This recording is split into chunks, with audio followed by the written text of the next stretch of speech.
Picture the hottest room in England.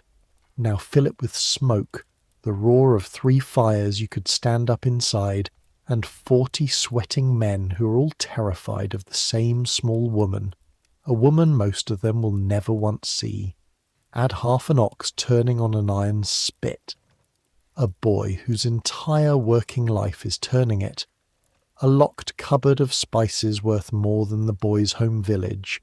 And a list, a real list, kept by real men with ledgers and a green cloth table, of things that must never be set before the Queen of England again. That's the great kitchen of Hampton Court Palace in 1588. 55 rooms and more, built by a cardinal and a king to feed a court the size of a town.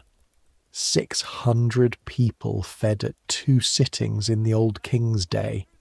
Rivers of ale, hills of bread, whole herds walking in one gate and going out the other as dinner. All of it flowing toward one woman who eats almost nothing, alone, at hours nobody can predict. A place where you could sear your forearm to the bone before dawn and still be in disgrace by supper, because a sauce smelled wrong, and the smell was the greater crime. We're going back there tonight, not as tourists filing past the cold hearths with a guidebook and a gift shop bag. We're living it. 1 kitchen, 1 year, 1 pair of scalded hands, everything an undercook would have seen, smelled, carried, burned, and been forbidden. And why? So, I make these history stories, and honestly, I still have no idea whether anyone actually sleeps to them, or whether you're all just strange, wonderful people who enjoy drifting off to the sound of a man scraping burnt sugar out of a copper pan by rushlight. Either way, subscribe if you feel like it. Get comfortable. Here we go. One thing before the first fire is lit, and then I'll get out of the story's way. The rooms tonight are real rooms. You can walk through them today, and the fires are sometimes lit again. The rules are real rules. The dates are real dates.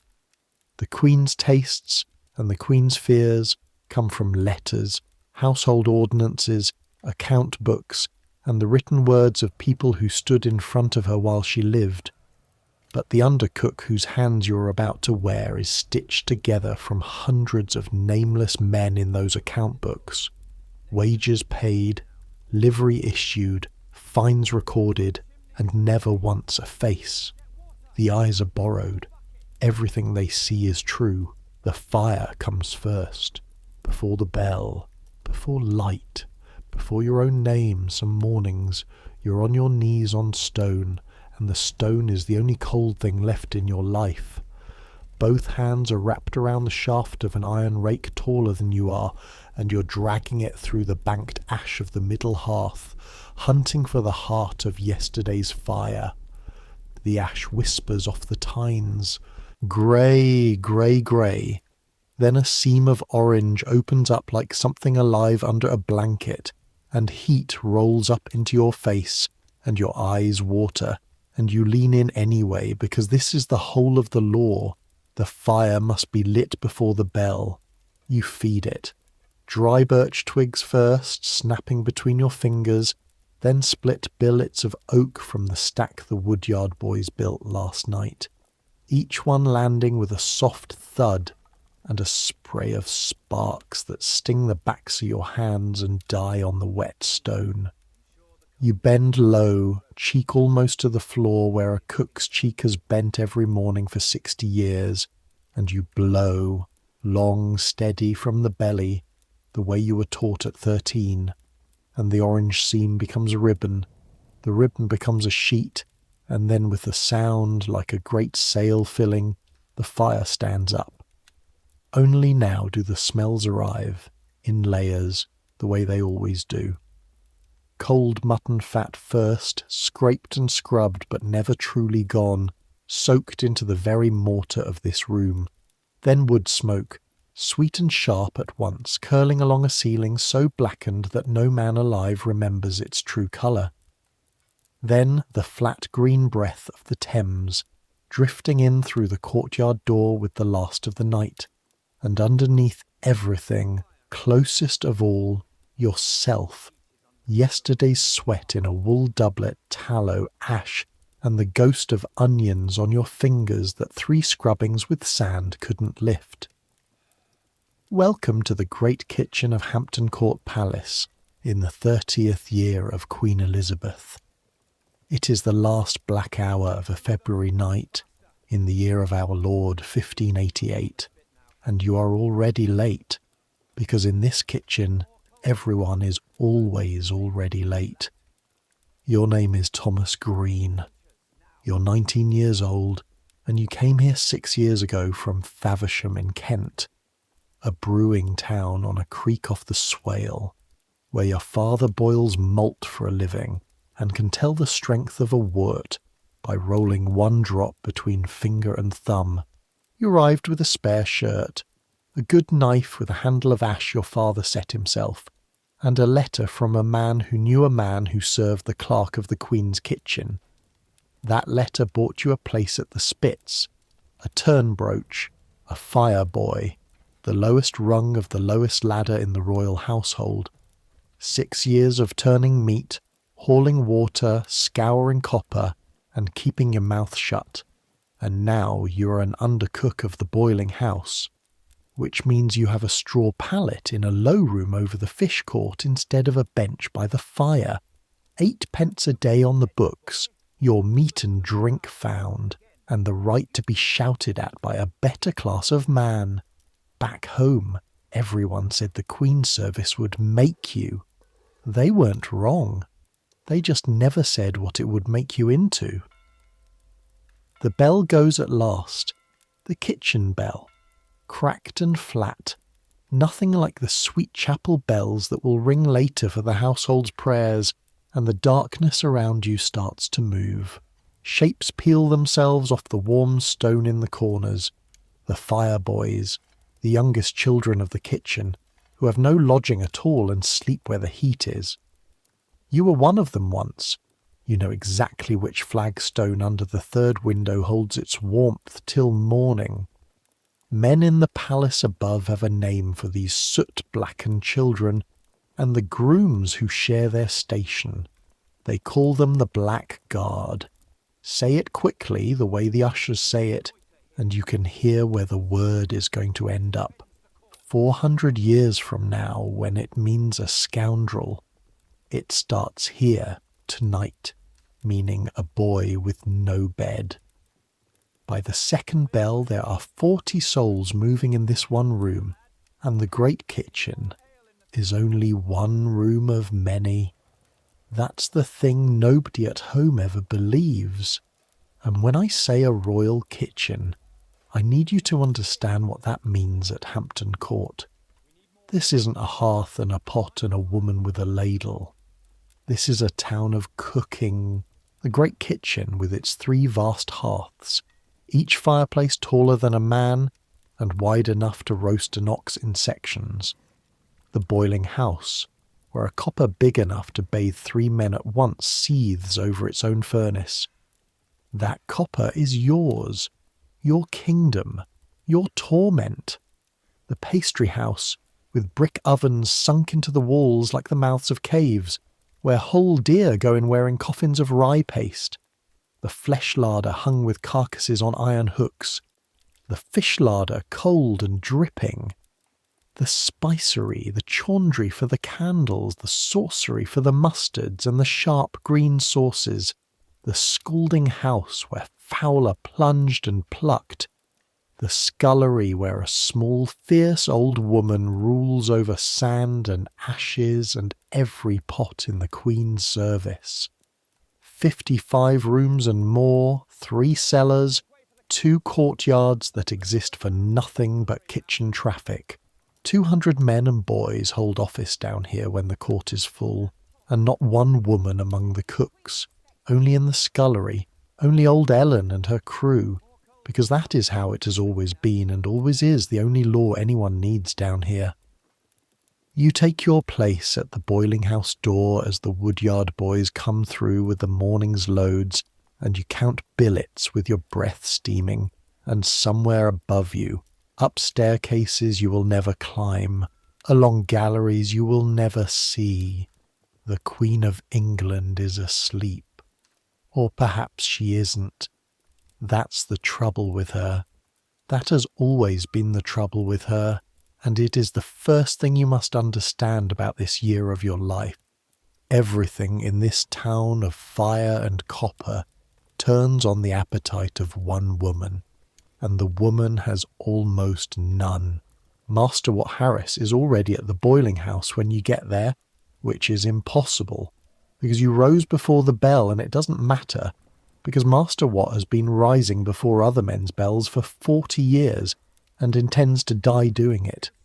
He is the yeoman cook of the boiling house, your master in everything but name, a thick, short-armed man of 58, with a face like a ham that's seen weather, and a burn scar that climbs his left forearm like a rope, souvenir of a toppled cauldron in the old king's time.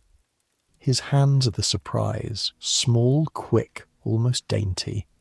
Those hands can tell a good capon from a poor one through a closed sack by weight and the way the bones move. They can pull a skin of scum off a stock so cleanly the liquor underneath stays bright as amber. "You're late," he says without turning round. "You're not late." He says this every morning to you, to the fire boys, to the day itself. You've long since learned that it isn't an accusation, it's a philosophy. The morning work of a boiling house is not glorious, and it never will be, and there's a strange comfort in that.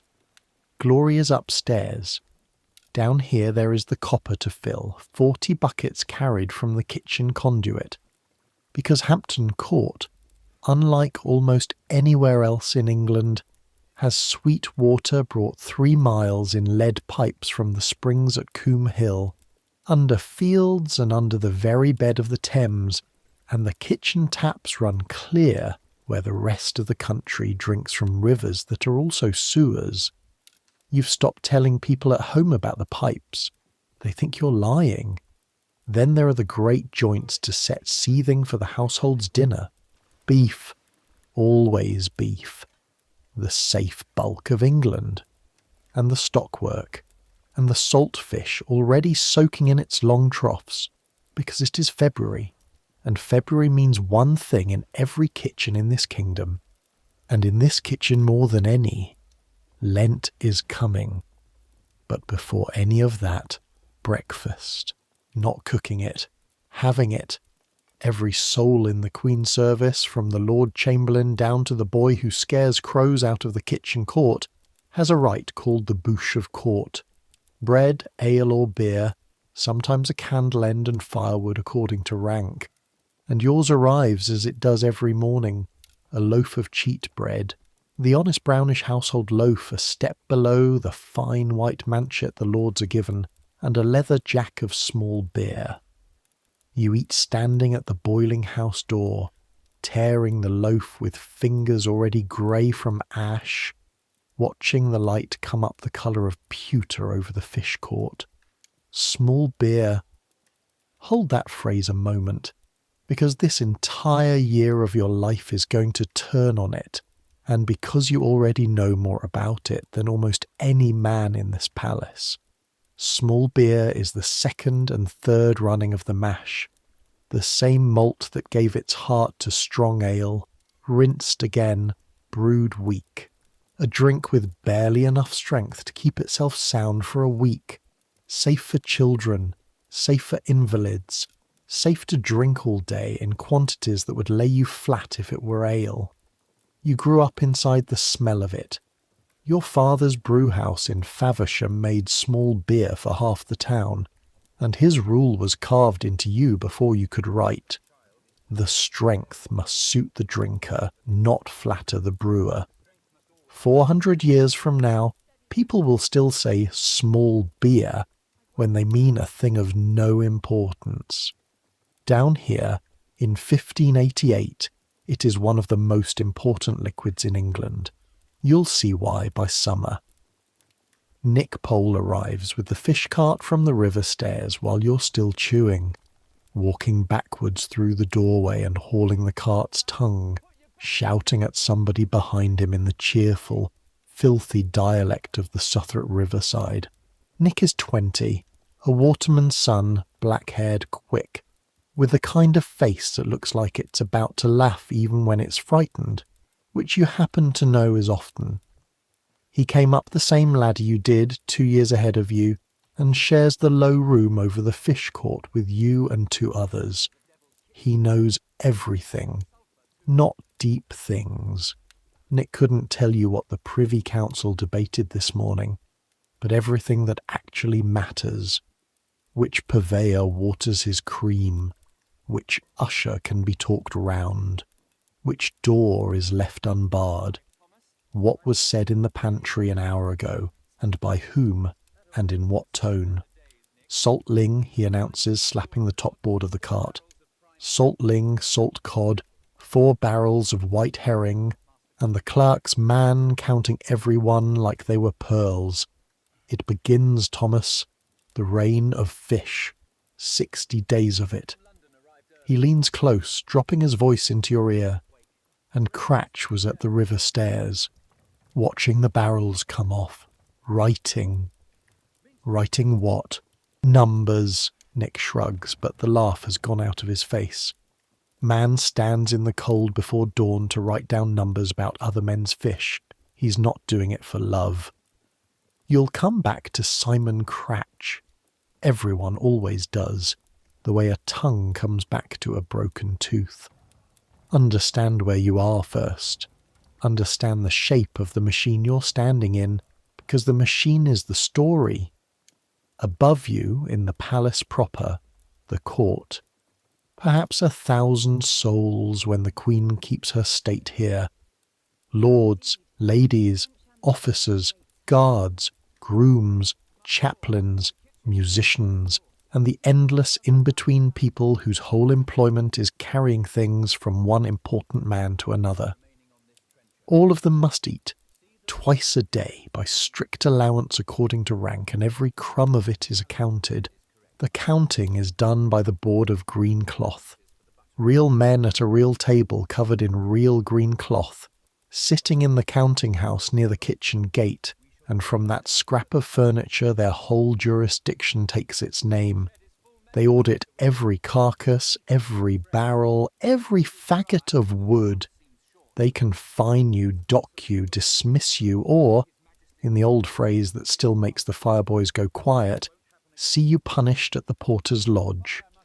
The clerk of the kitchen serves that board, and the clerk's eyes in this kitchen belong to Master Peveril, a long, dry, ink-stained man of about 45, who moves through the steam and roar of the great kitchen the way a heron moves through a pond, slowly, silently, and always, in the end, spearing something. The cooks fear Peveril more than they fear fire. You did too your first years. You're going to learn better this year, but you don't know that yet. And at the very top of the machine, the still point all this thunder serves, her, Elizabeth, Queen of England, France and Ireland. The France part is a polite fiction even her clerks smile at. 54 years old this year, red-wigged, white-painted, sharp as a January morning. You've been in her service 6 years, in her wages, under her roof, cooking food that goes up to her table. The number of times you have seen his face, twice. Once at a distance of 100 feet across the base court, a blaze of silver and pearls moving to chapel. Once, and this is the one you keep, at perhaps 30 feet, at a window, unpainted, early, when you were crossing the kitchen court with a yoke of buckets and happened to look up. An old woman with grey-touched red hair unpinned, looking at the river. Then a gentlewoman drew her back, and the window was empty, and you stood there with your bucket swaying until Master Watt's voice cracked across the court and set you moving again. Here is what every new boy learns in his first month. and what you must learn tonight, because nothing else in this story makes sense without it. The Queen barely eats, and when I say she barely eats, I need you to understand what that means in a court built by her father. This palace's kitchens were made for Henry VIII, a man who dined like a siege. The tables above expect plenty because plenty is policy. A thin table means a poor king, and a poor king invites bold enemies. So the machine roars on, feeding hundreds, groaning with beef and mutton and swan and pike. And at the centre of it, the Queen takes a little manchet bread, a little pottage, the wing of a fowl, and is done. She dines when she pleases, not when the household does. She dines almost always alone, in her privy chamber, served by her ladies, while the great public ritual of her dinner, trumpets, gilt plate, dish after dish carried high by yeomen of the guard, is performed in the great chamber for a table she isn't sitting at. The dishes are borne in, tasted, arranged, admired, and carried out again to be eaten by her ladies and officers, and a small selection goes quietly through a side door to the real Queen, who takes what she wants of it, which is little, and sends the rest away. A German traveller is going to stand and watch that exact ceremony 10 years from now, in 1598, and write it all down amazed. The kneeling, the trumpets, the empty throne, the lady taster giving each guardsman a mouthful of the very dish he carried in for fear of poison.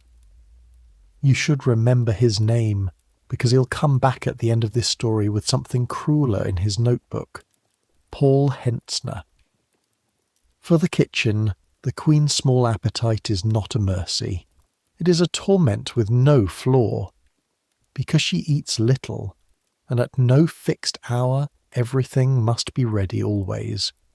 A capon held tender at the fire's edge for 3 hours, because she may call for supper at 6, or at 9, or not at all.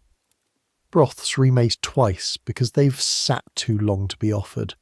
Whole dinners cooked, carried, displayed, and brought back down untouched.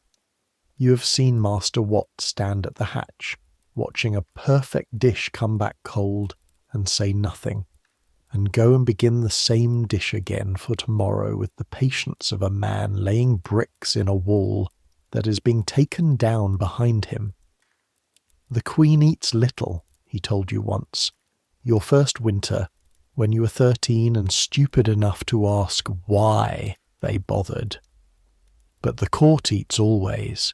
Feed the court and you feed the crown. Now stir. The fire roars. The copper murmurs.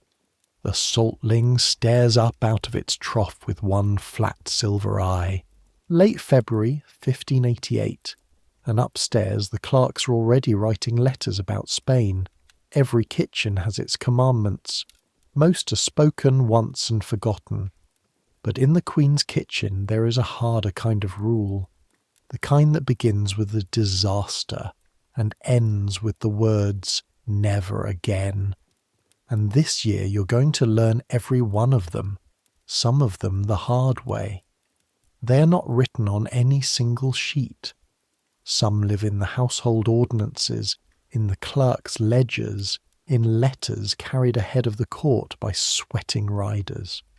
Some live only in Master Watt's face, but they are law all the same, harder than law, because law can be argued with, and these cannot.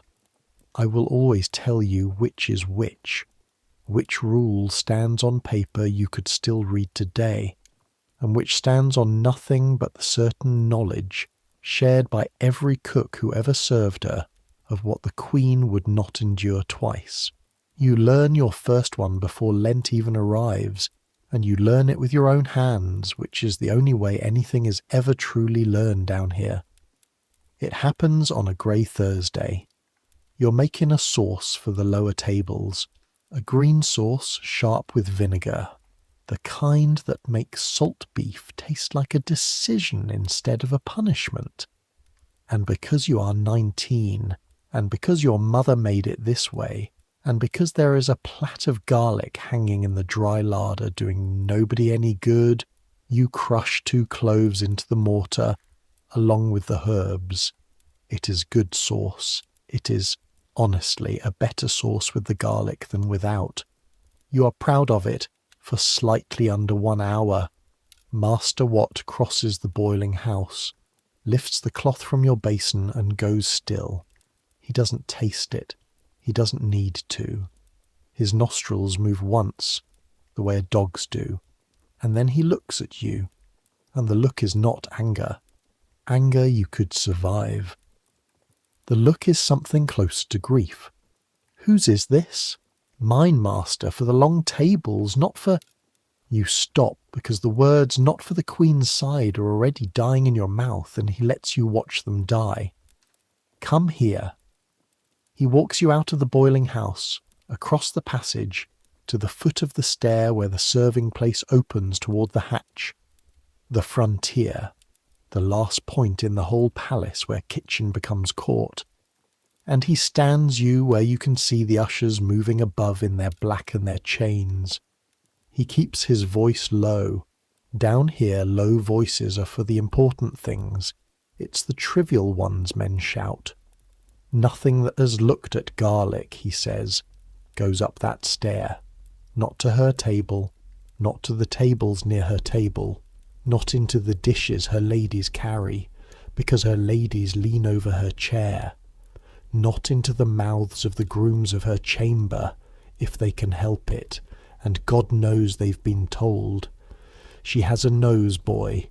Like other princes have spies. She can find 1 clove in a chamber of 40 dishes. She has sent men from her presence for what they carried on their breath. Courtiers, boy, men worth more than this whole kitchen, sent them out white-faced in front of everyone for breath. What do you suppose she'd do with the sauce? Here is the honest truth about this rule, because I promised you honesty tonight. No signed order about garlic survives. No parchment. No seal. Nothing a scholar can hold up to the light. What survives is everything around the order. The courtesy books of the age. The little printed manuals that teach a young man how to rise at court. All carrying the same warning between their lines and sometimes on them. Keep your breath sweet. Eschew onions and garlic and leeks if you would speak with your betters. The accounts of a queen so exquisitely sensitive to smell that she carried a pomander like a shield, doctored her chambers with rosewater and sweet herbs, and could be driven from a room by an ill scent the way other monarchs were driven by bad news. Put those together and you have what the kitchen has. Not a decree, but something older and heavier than a decree, a certainty. The certainty has a shape, and the shape is a plait of garlic hanging in the dry larder that no cook on the Queen's side has touched in 30 years. Kept, you eventually realise, the way a gallows is kept. Not for use, but for instruction. Your green sauce goes to the long tables without the Queen's side ever seeing it, because it was never going there. That isn't the point, and you know it. The point is the habit. Never again, Master Watt says, and it isn't a punishment, it's an inheritance. He is giving you the rule the way it was given to him. Close to the fire, quietly, once. That same week he shows you the other end of the law, the spicery. The spicery is a small room and it smells like heaven's own attic. Cinnamon, mace, nutmeg, cloves, grains of paradise, long pepper, saffron in twists of paper, dried orange peel like curls of leather. Everything in it is worth more, ounce for ounce, than anything else you will ever touch. Pepper at several shillings the pound, saffron worth more than silver, and all of it behind a door with a lock, and inside that, the fine spice cupboard with a second lock, and the key to that cupboard lives on a leather thong around Master Watt's neck, under his shirt against his skin, and has for 11 years. He does not take it off to sleep. He does not take it off, Nick swears, to bathe, which admittedly would not come up often. Locks, Master Watt says, letting you look, not touch. Look, while he weighs out mace for the fish days ahead, are not for thieves. A thief takes pepper and sells it, and Peveril finds the hole in the ledger inside a week, and the thief dances at the porter's lodge, and it's a sad tale and a short one. He folds the paper, precise as a priest. Locks are for the other thing. What other thing? He looks at you over the scales. The thing we don't say before dinner. Poison. You'll come to it. Everything in this kitchen, followed far enough, comes to it. For now, just remember the key. A worn iron key on a darkened leather thong, riding under an old man's collar. Remember it, because before this year is out it's going to hang, briefly and terribly, around your own neck. The last lesson of your February belongs to old Ellen, and like everything of Ellen's, it's given with sand. Ellen rules the scullery, a small woman, past 70, hands like driftwood, been in this palace since, she'll tell you herself, arranging the words like plate on a shelf, since the old king's time, when she came as a girl and the kitchens fed 600 at a sitting, and, she says, you could hear this room from the river. She scours the coppers with sand and ash and a fury that has outlived 4 reigns. Nothing leaves her scullery with yesterday on it. She's never cooked a dish in her life, and every dish in the Queen's service passes through her hands. You're carrying your basin back that Thursday evening, still smarting, and she reads the whole story off your face the way you'd read a bill posted on a door. Garlic, she says. Not a question. The kitchen remembers, and Ellen is the kitchen's memory. She takes the basin from you, plunges it, and speaks into the water. I'll tell you what you did wrong, and it isn't what he told you. You cooked something with yourself in it. Your mother's sauce, was it? Your own notion. The basin comes up gleaming. This is the Queen's kitchen, boy. Nothing here is yours. Not the sauce, not the copper, not the hour of your rising. The ones who last learn to be water. Water takes the shape of the vessel. Water leaves no name. She hands the basin back, scoured so bright you can see your own blurred face in it, which you suspect is deliberate. Be water, boy, says old Ellen. Water leaves no name. You climbed to your pallet that night with your fingers smelling of vinegar and shame, and Nick laughs at you in the dark, once kindly, and is asleep before you can answer. Below you the palace ticks and settles. Somewhere under your floor in the warm dark the blackguard boys are curled on their flagstones like cats.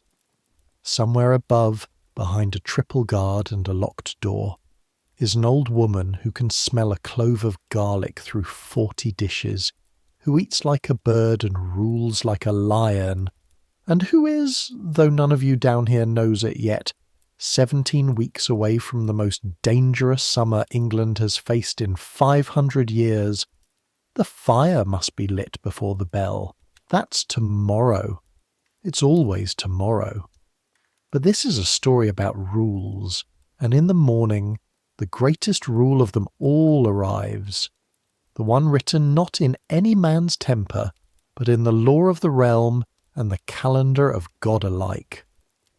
In the morning 'tis Ash Wednesday, and the kitchen turns to fish. You'd think a Protestant kingdom would have let Lent go. The fasting, the fish, the long grey abstinence. That's the old religion's furniture, and England threw the old religion's furniture into the street 30 years ago. And yet here you are, at dawn on Ash Wednesday, watching Master Peveril and 2 grooms hang a lock on the flesh larder door, and thread a cord through the hasp, and press a blob of green wax over the knot, and here is why. And the why is pure Elizabeth. England kept the fast and threw away the faith. By Act of Parliament, the Great Statute of 1563, 25 years old now, and enforced with fresh teeth every spring. Every Friday and Saturday is a fish day, and Wednesdays too by that same act, and all of Lent besides. Not to please God. The statute practically shrugs at God. To please the navy. A kingdom that must eat fish must catch fish. A kingdom that catches fish breeds fishermen. And fishermen, the day the beacons burn, are sailors. Men call the Wednesday fast. Cecil's fast, after the Queen's great grey secretary who pushed it through, and they don't always say it fondly. Eating flesh on a fish day isn't a sin in this England. It's an offence. There are fines. There are informers paid a cut of the fines. There is, in bad cases, the pillory. 60 days of Lent, plus every Wednesday, Friday and Saturday of the year round. Count it up, and close to half the days God sends. The eating of meat in England is against the law of England, and the Queen's own house must be seen to keep the law more perfectly than any house in the land, because the law is hers. That's the deep grammar of this place, the thing you understood only slowly, boy by boy, year by year. The court's dinner is never just dinner. It is policy performed with spoons. The Queen fasts publicly and lightly. Her table on fish days a model of obedience, ling and pike and salmon, dressed as carefully as any Sunday beef. Because ambassadors watch what she eats and write home about it, and because a realm asked to swallow 60 days of herring swallows it easier, knowing the crown swallows too. Meanwhile, quietly, the same crown sells licenses, real parchment, real fees. You could read one today, permitting this lord or that alderman, aged or sick or merely rich, to eat flesh in Lent with the law's blessing, and the fees go to the poor box, and the crown looks both merciful and paid. Peveril holds one such parchment now, this Ash Wednesday morning, and this is the first time you see it. A licence under seal touching the Queen's own household, for the provision of flesh in time of Lent to certain officers, and for the Queen's necessary uses, because a court of 1,000 souls contains invalids, and nursing mothers among the laundresses, and great men with certificates from their physicians, and the machine must lawfully feed them all even in the rain of fish. He does not wave it about. He folds it into the great ledger he carries the way other men carry their own right hand. Between pages he could find blindfold. Paper, he says, to the grooms, to the door, possibly to God, is armour. Remember where this is. You remember where it is. Before this Lent is out, you'll thank yourself for that. Now, the fish. And when I say a royal Lent, I need you to understand what this means in weight and in smell. This isn't a fillet on a Friday, this is barrels. White herring in brine, red herring smoked hard as roof shingles, salt cod like planks, ling, stockfish. You must beat with a mallet before it will even consider becoming food. It is fresh pike and carp from the palace's own stew ponds, eels from the Thames, salmon when the purveyors can get it, oysters by the horse load. The boiling house becomes the centre of the world in Lent, and the centre of the boiling house is your copper, and the fish must soak and soak and soak, the salt drawn out through 3 changes of water. You know the count of the changes the way you know your prayers, and woe betide the undercook whose ling goes up still tasting of the barrel. Your hands crack in the first week. They always do, in Lent. Salt water opens the knuckles, and the cold opens what the salt began. And by the second Sunday, you and Nick and every undercook on the fish side wear the same red weeping stripes across the backs of your hands, and Alice in the confectionery. You'll meet Alice properly soon, I promise. Quietly leaves a little pot of her hand salve, beeswax and rose oil on the boiling house sill, the way she does every Lent for whoever needs it, which is everyone. And through all of it moves the question of money. Because in the Queen's house, even a herring has politics. Here is the arithmetic of your life, the sums you do without thinking the way your father does malt. The crown does not buy its food like other households. It takes it, lawfully at the Queen's price, through officers called purveyors who ride out into the counties with warrants and fix their own figures.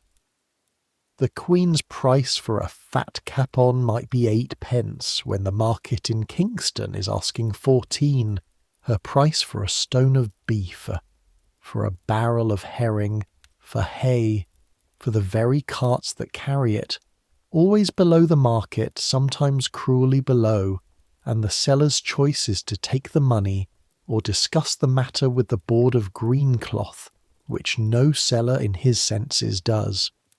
Multiply that gap. 6p here, 2 shillings there, across 1,000 mouths, 2 meals a day, every day of the year, and you're looking at one of the quiet engines of the Queen's famous thrift. The counties hate it.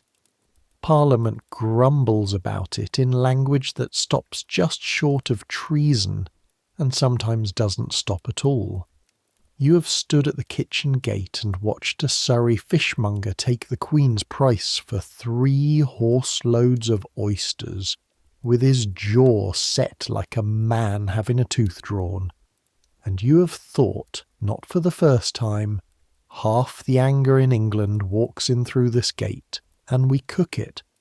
Which brings you, on the second Friday of Lent, to Simon Cratch. He comes to the kitchen gate at mid-morning, when the traffic is thickest, dressed in decent brown wool with an inkhorn at his belt like a clerk, and he stands just inside the arch counting the carts, and he has a face you forget while you're still looking at it, which in his trade is worth money. Cratch is an informer.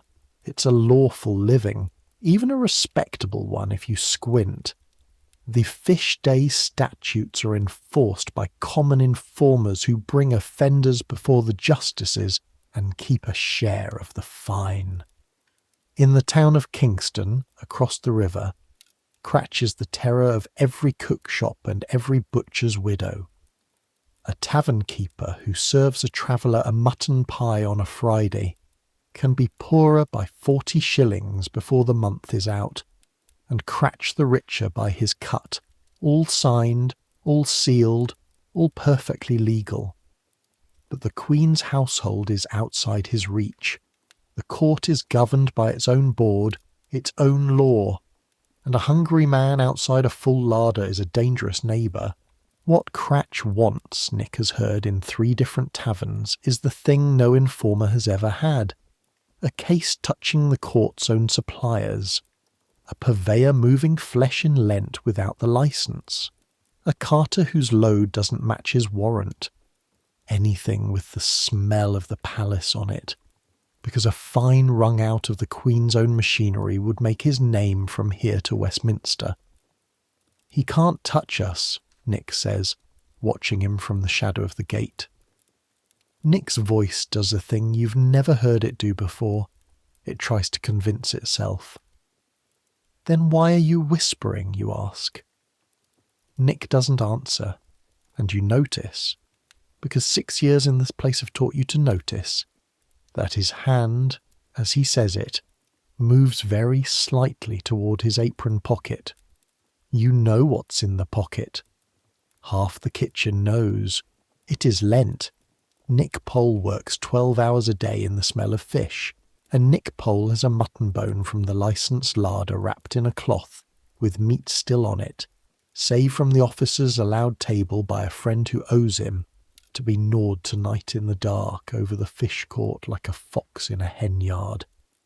Against the letter of nothing, maybe, the flesh was lawful once, and against the safety of everything, because law lives less in letters than in what a man like Cratch can make of a thing seen from a gateway. You look at Cratch, counting carts in his forgettable face.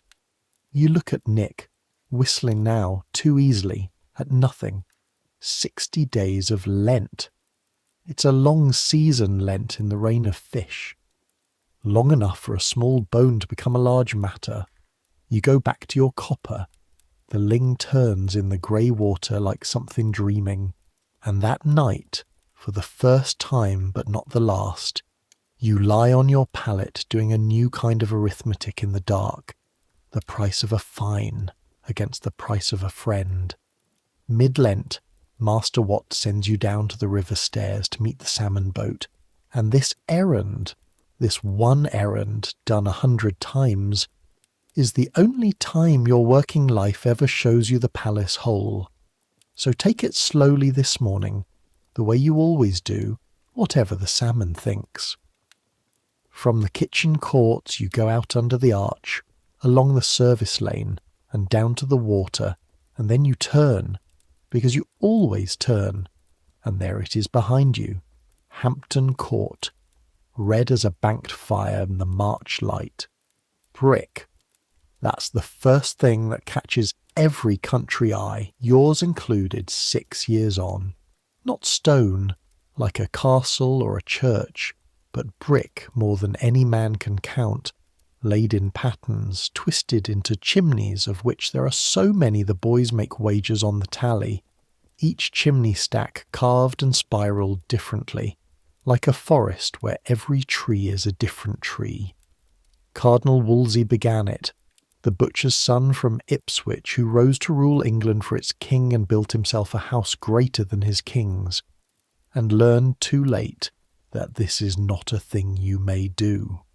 He handed it to King Henry in 1528 in the last year of his greatness, the way a man hands his purse to a robber, smiling, hoping. It bought him 18 months. The king then spent a fortune making it greater still. The great hall with its hammer-beam roof went up in the 1530s, the workmen driven by candlelight, and these kitchens tripled to the size of the town they are, and on the inner gatehouse facing the courtyard the courtiers cross, there is the thing you'd walk a mile out of any errand to look at, the great astronomical clock, made in 1540 by the king's clockmaker, Nicholas Ursian. It is not a clock as your father would know one.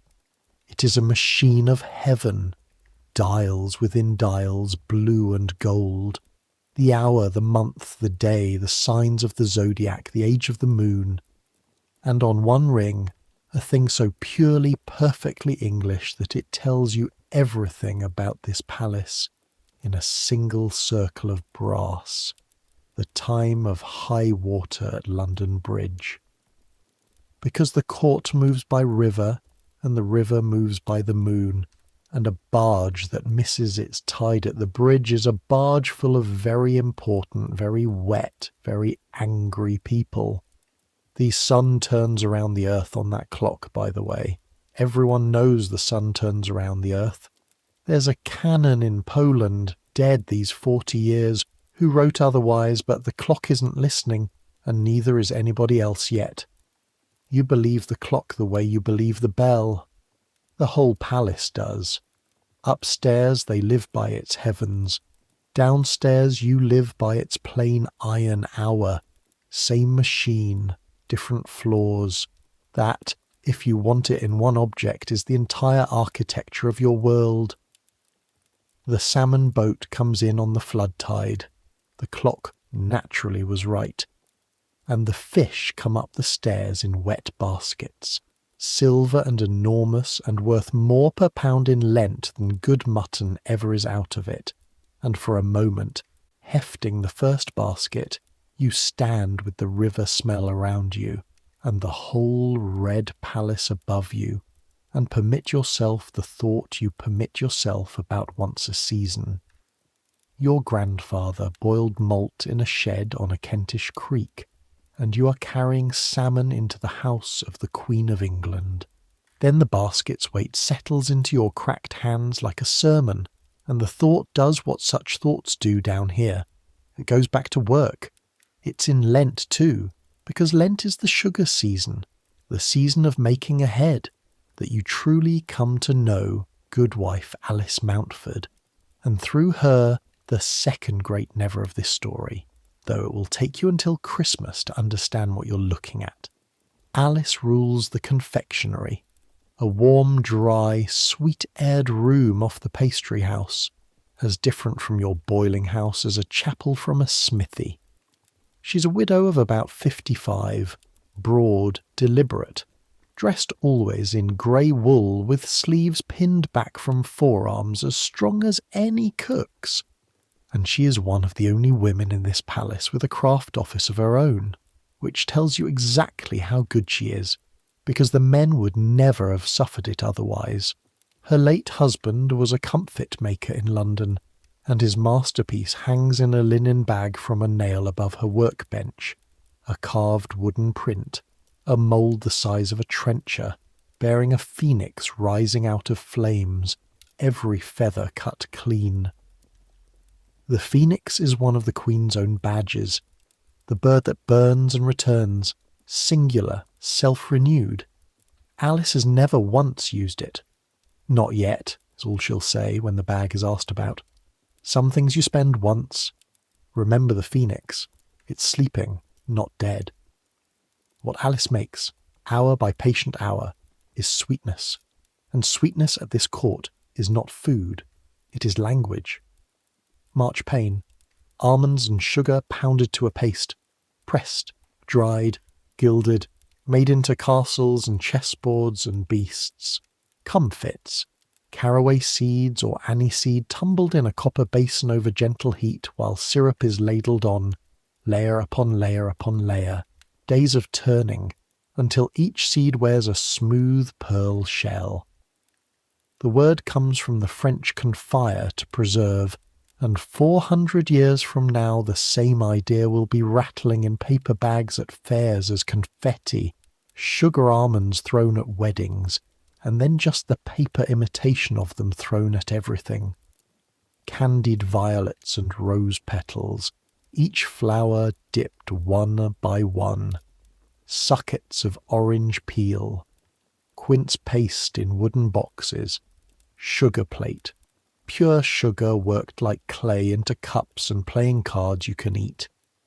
And all of it costs the earth, because sugar costs the earth. It comes by ship, from Morocco through the Barbary merchants, from Madeira and the Canaries, in great cones called loaves, wrapped in blue paper, and it is broken with iron nippers and weighed like medicine, and at $1 and more the pound it stands at some 50 times the price of the honey your grandmother sweetened with. A single sugar loaf on Alice's shelf is worth more than a month of your wages. This is why sweetness is language. To set a Marchpane Castle before a guest is to say, I can afford to feed you money. The poor man's teeth in this England are, whatever else troubles him, generally sound. It is the rich whose mouths are beginning quietly, terribly, to pay sugar's true price. Hold that thought too. It has a queen at the end of it. Because here is the joke the whole kitchen knows and no one ever makes. The woman who eats almost nothing has one appetite, and it is this one. The queen who waves away roast swan, who picks at a capon's wing, who keeps her table so temperate that her own people write of it with wonder. That same queen loves sweetness the way other princes love flattery, which is to say, knowingly, helplessly, and more every year. Marchpane. Comfits carried in little boxes, candied violets, sugared spices to close a meal. The New Year gift rolls. Real documents, mind, you can still read the lists. show her own officers and cooks year after year, offering her exactly what a wise servant offers. Not gold, which she has, but marchpanes and boxes of sweetmeats, castles and chessboards of sugar, one year even Great St. Paul's Church rendered in marchpane. You give the Queen of England candy. Everyone knows you give the Queen of England candy, and the candy is winning. 10 years ago, December of 1578, the story is written down solid as a floor. The Queen was in such torment from an aching tooth that it had to come out, and she was afraid enough that the drawing was put off for days while the great men of the realm stood about wringing their hands. In the end, it was old Aylmer, the Bishop of London, who broke the terror the only way left. He had a tooth of his own drawn in front of her, an old man with few teeth to spare, to show his queen it could be born. Think about that scene the next time someone tells you power is freedom. The woman who commands the navies of England needed a bishop to go first at the barber surgeon's pliers. And you know, everyone in this kitchen quietly knows, because the ladies' maids talk to the pantry, and the pantry talks to everyone, that it is not getting better, that some of her teeth are going dark, that in 10 years' time our German traveller Hentzner, watching her pass through Greenwich in state at 65, glittering with pearls the size of beans, will note it down in his careful Latin with the rest. Her teeth black. A defect, he'll add, with the accidental cruelty of an honest tourist, the English seem subject to from their too great use of sugar. The most powerful woman in the world, and a stranger's notebook will remember her mouth. Alice knows it best of all, and Alice says nothing, because Alice's own smile, on the rare occasions she spends one, shows the same dark stars in the same sky. 30 years of tasting her own work, a lick of syrup here, a broken corner of marchpane there. One afternoon in Lent you watch her test a batch of violet syrup, touching one drop to her tongue, and she catches you watching, and she reads you. Everyone in this palace reads you. You're beginning to find, faster than you read yourself. Say it, she says. Doesn't it cost you? The sweetness? Alice looks at her rows of white pearls in the making, turning in their basin, beautiful as anything in the palace. Sweetness is loyalty, boy, she says. That's why it rots. Anything that proves love, somebody will use too much of. She ladles on another skin of syrup, wrist turning. Her father proved his greatness with a leg of beef. She proves her favour with a box of violets, and the age will follow her, mark me. The whole world will follow her down this road, and they'll none of them stop just because it hurts. A last turn of the basin. Now take your salve and get back to your fish. And Thomas, you're at the door already. When the day comes that I finally open that bag above the bench, I'll want strong arms and a closed mouth. I'm told you keep both. It's the first time anyone in this palace has suggested you have a future in it. You carry that sentence around for a week like a coin you keep checking is still in your pocket. While we're at the subject of what the Queen will and will not take into her body, since that is the title of tonight's story and I keep my contracts, here's one more, small, absolutely documented, and to my mind the most revealing of all. Her drink. This is the great age of English drinking. The court around her runs on ale, beer, and wine in quantities that would stagger a modern liver. The Queen drinks. Her own servant John Clapham will set it down in plain ink just after her death. Wine so drowned with water that there are 3 parts water to 1 of wine. She keeps this all her life. Light meat, watered wine, no surfeits. Half her legendary vigour, her people insist, lives in that abstinence. And the kitchen's corollary, the standing law of the cellar as fixed as any ordinance, Strong drink does not go up neat to the Queen's side. Her cup is mixed. It is always mixed. The one great crashing exception to that rule, the one time the drink came to a wrong, and what it cost, and the letter it produced, belongs to the summer part of this story, and I'm saving it, because Master Watt was there, and he tells it better than I do. But first you have to get through Lent, and Lent has saved its trap for the 4th week. It goes like this. A grey Friday, rain on the courts, the kitchen gate crowded with the week's incoming loads. Nick is on the gate, checking barrels against the carter's bill, and Simon Cratch walks in through the arch, not lingering at its edge this time, but in onto the Queen's ground, with the Justice's man from Kingston at his shoulder for weight, and in his forgettable face there is the one expression it was built to conceal and can't quite: appetite. He has, he announces to the yard in a clerk's clear-carrying voice, information. Information of flesh unlawfully conveyed and consumed in this precinct in time of Lent by servants of the household, contrary to the statute, and he names, and the yard goes very quiet, and the rain gets suddenly loud. Nicholas Pole, under cook, who was seen on the Tuesday night last at the wall over the fish court with meat. Everything in you drops an inch. Because it's true. You know it's true. You were 3 feet away in the dark, listening to him gnaw the wretched thing and telling him he was a fool. What saves Nick Pole is not innocence. What saves him is the machine, and a long dry man who loves the machine the way other men love their children.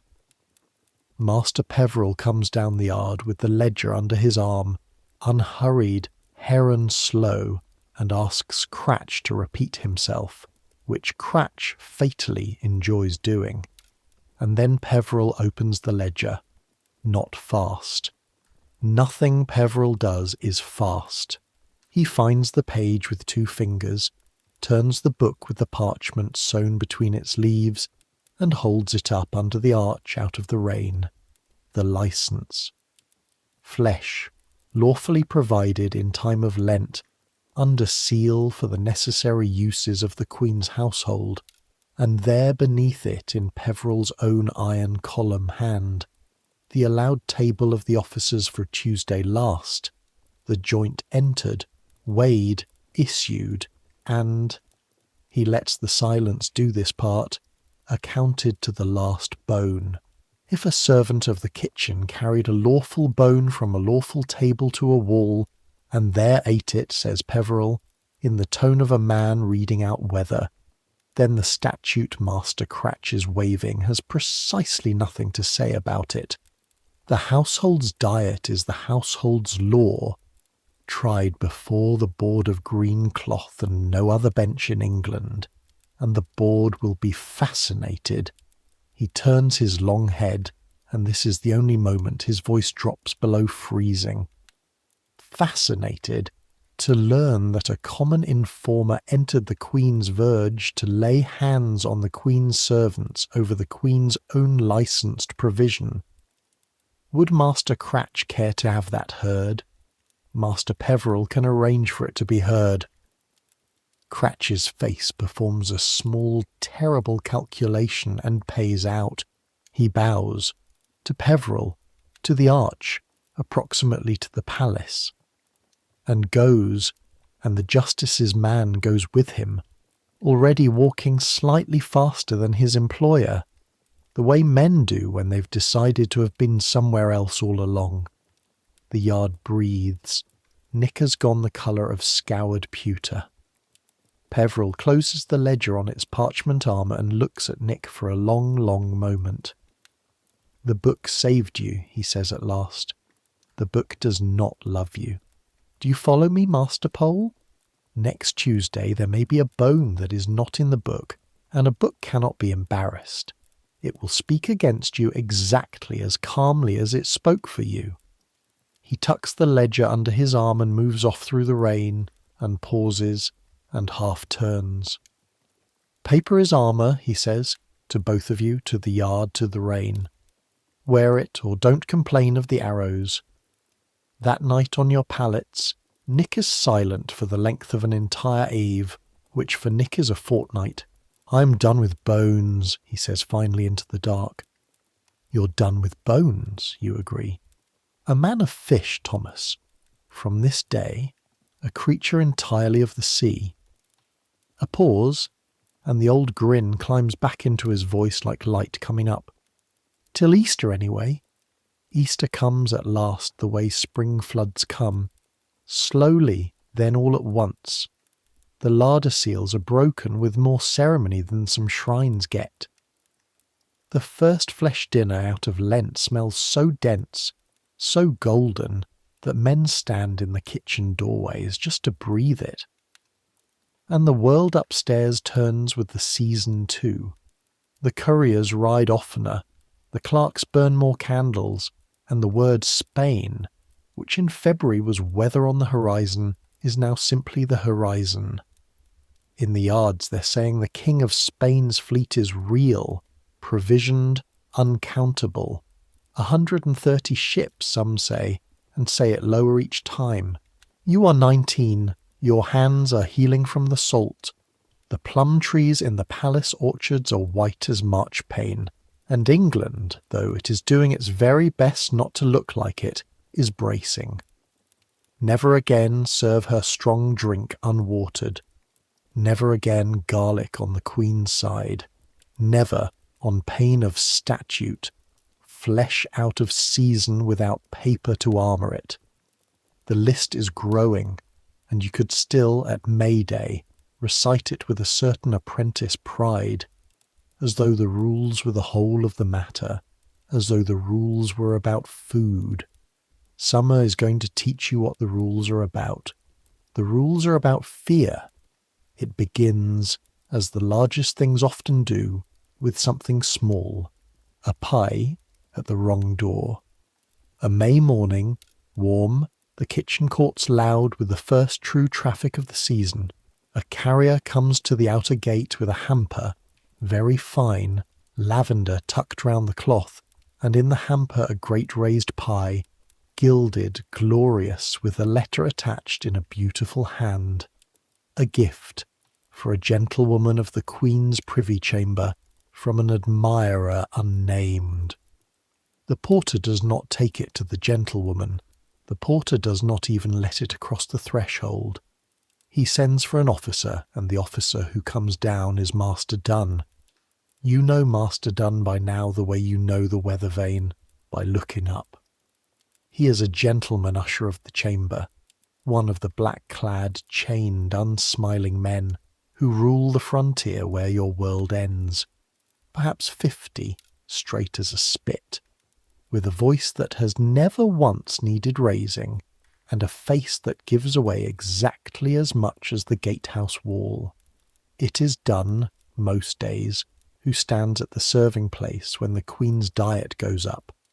Dunn, who watches the covers set on. Dunn, whose nod releases the procession. You have handed dishes into his gloved hands 100 times. You could not say what colour his eyes are. Men like Dunn are not looked at. Men like Dunn look. Dunn considers the beautiful pie for the length of 3 heartbeats.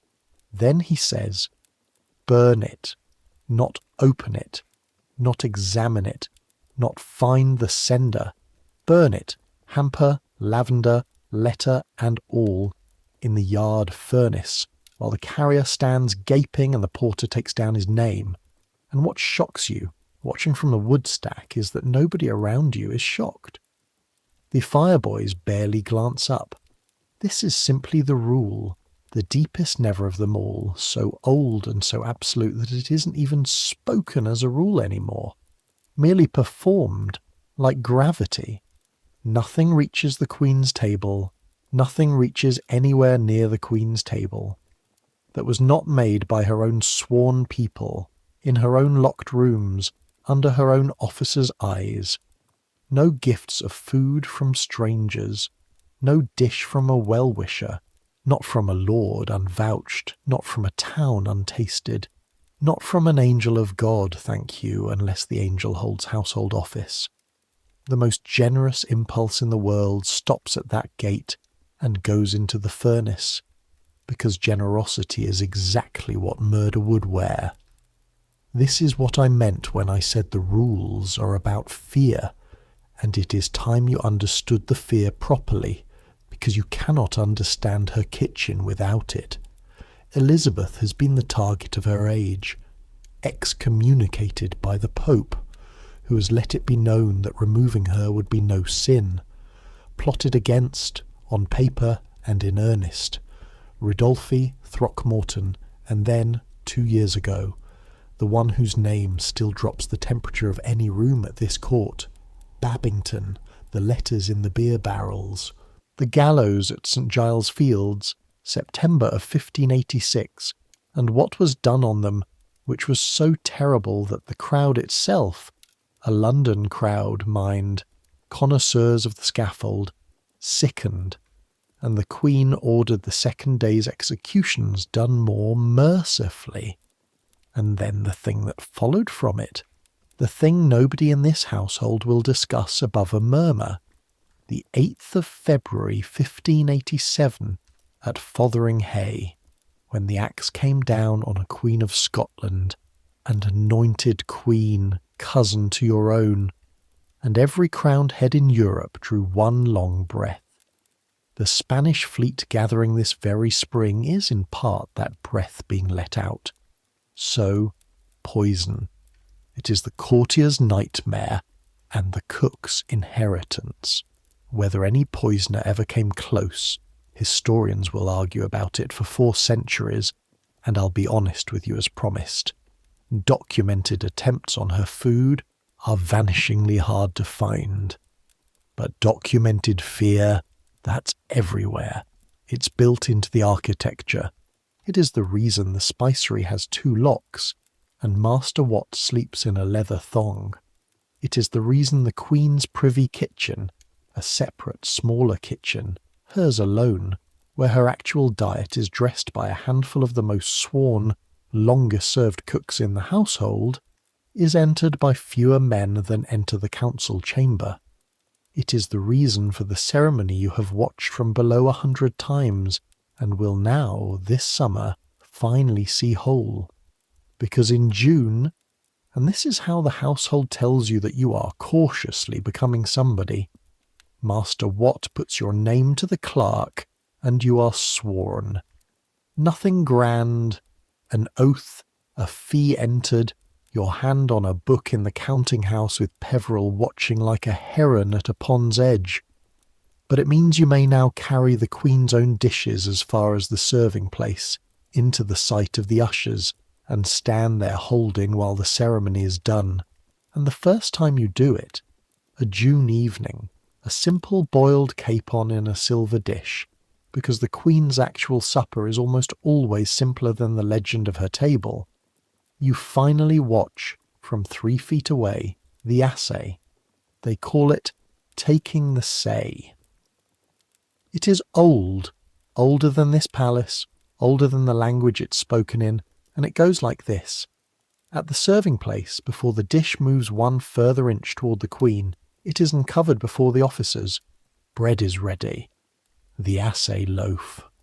Under Master Dun's eye, the sewer, the officer who arranges the Queen's service, takes a morsel of the dish, or bread touched through it, and it is eaten there, standing, by the very people who made and will carry it. The cover itself is tasted where its underside gathered the steam.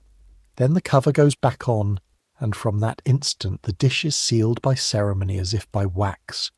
Covered dishes for the Queen, always, borne high, uncovered again only at the last.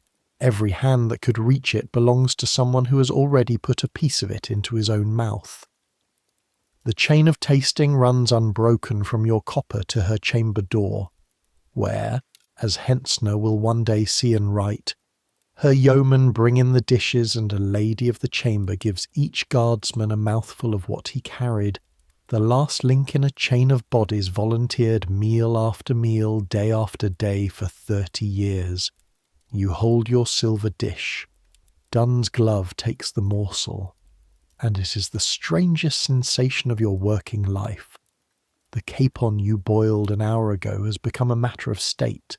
Your onions, no garlic, God witness it. Your barley, your salt, your 2 hands, entering the machinery by which England daily proves to itself that its queen will still be alive tomorrow. Dunn eats, waits one composed moment, as though listening to his own blood, nods.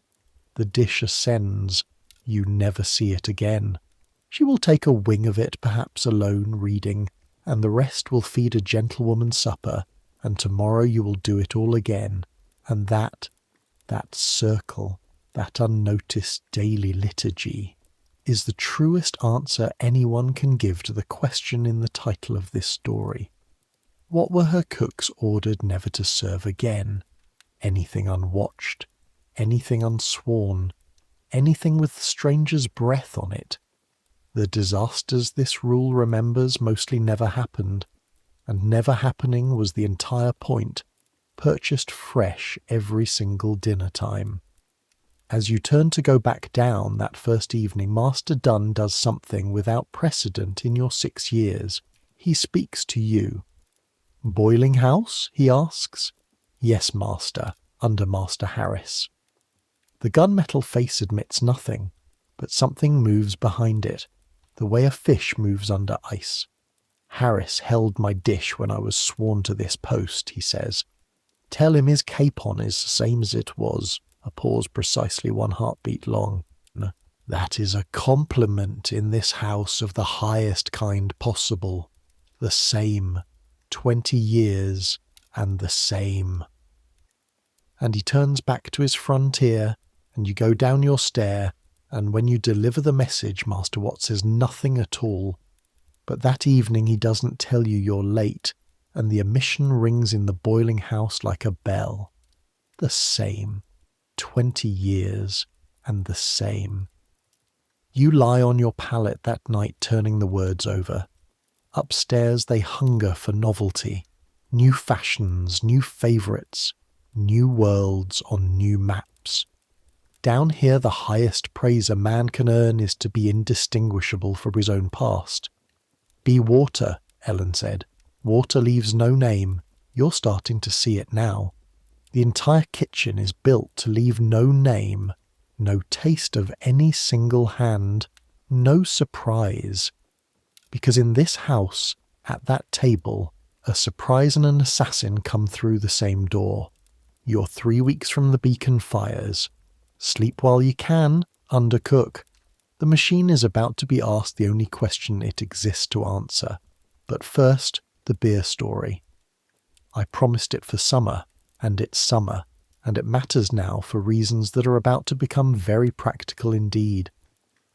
It comes out of Master Watt on a hot, slack evening at the end of June.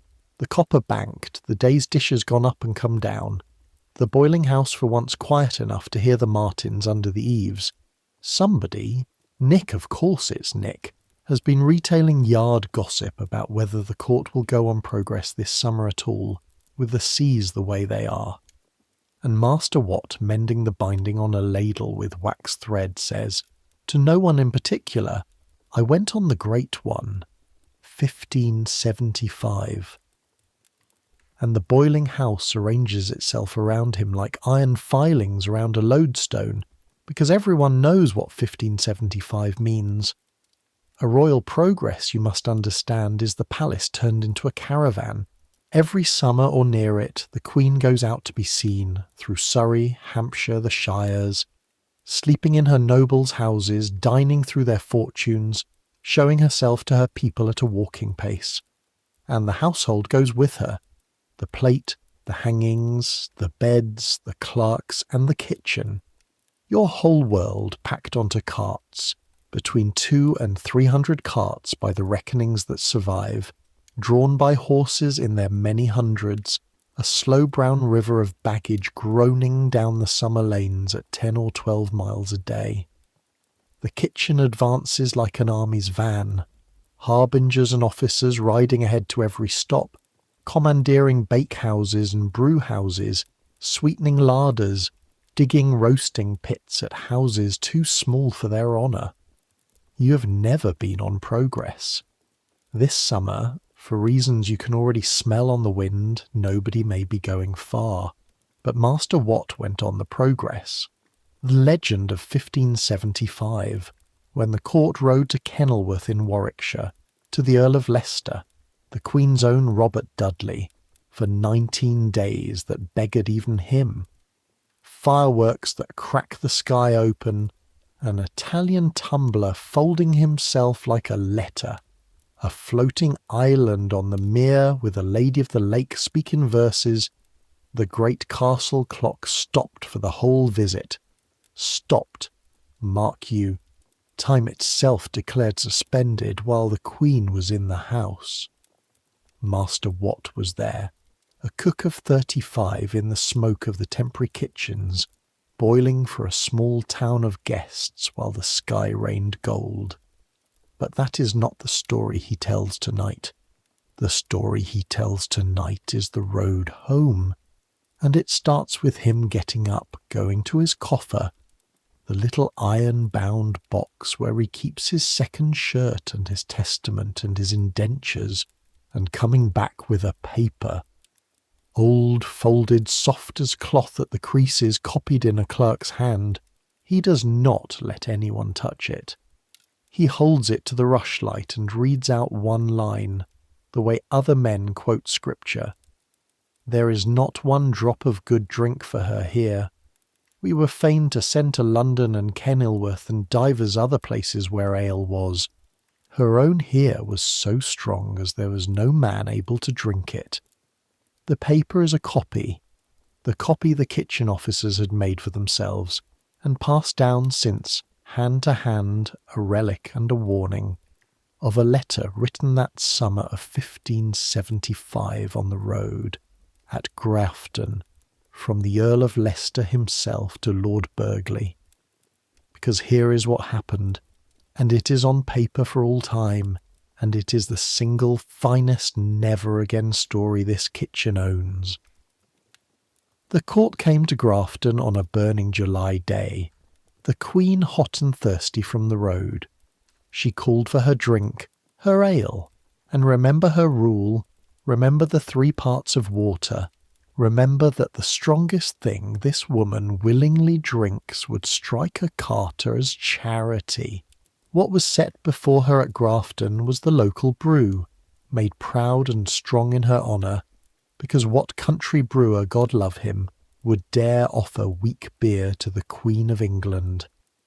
She tasted what no man was able to drink, and the Queen of England, I am quoting her own favourite's letter to her own Lord Treasurer, was greatly offended. Offended is court language.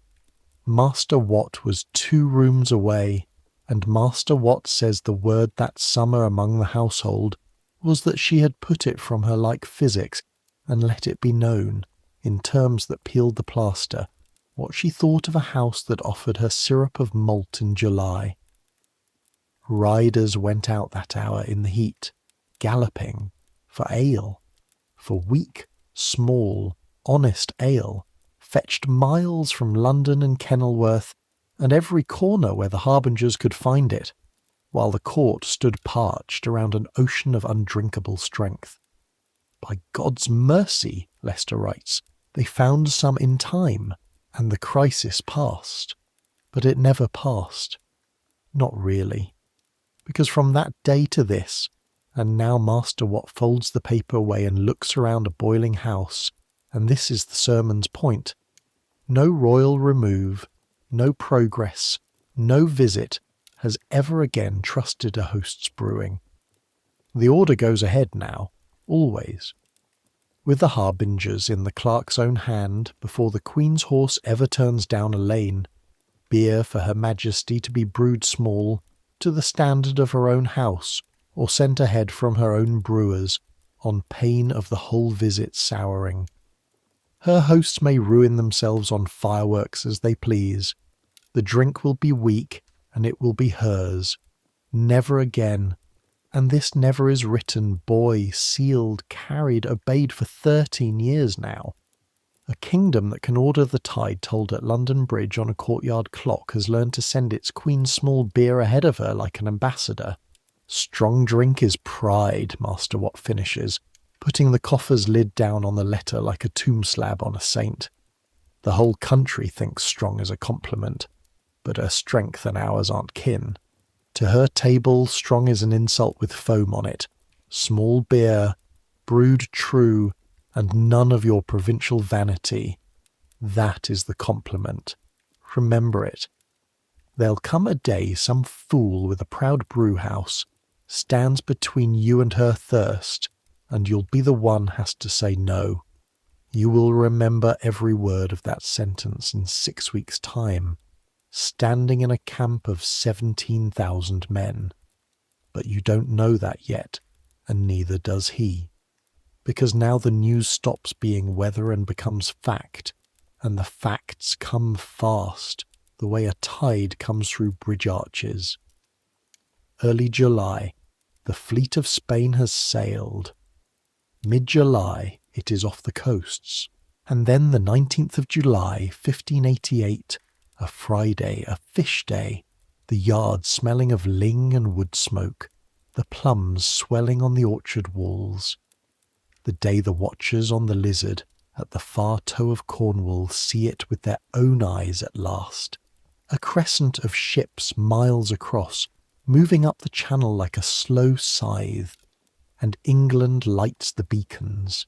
You see yours at dusk. Everyone in the valley of the Thames sees theirs.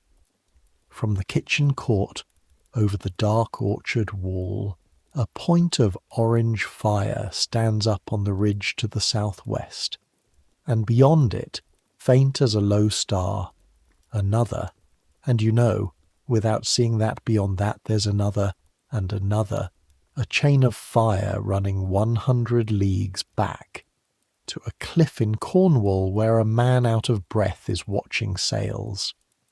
The whole kitchen comes out into the court to look. Nobody speaks much.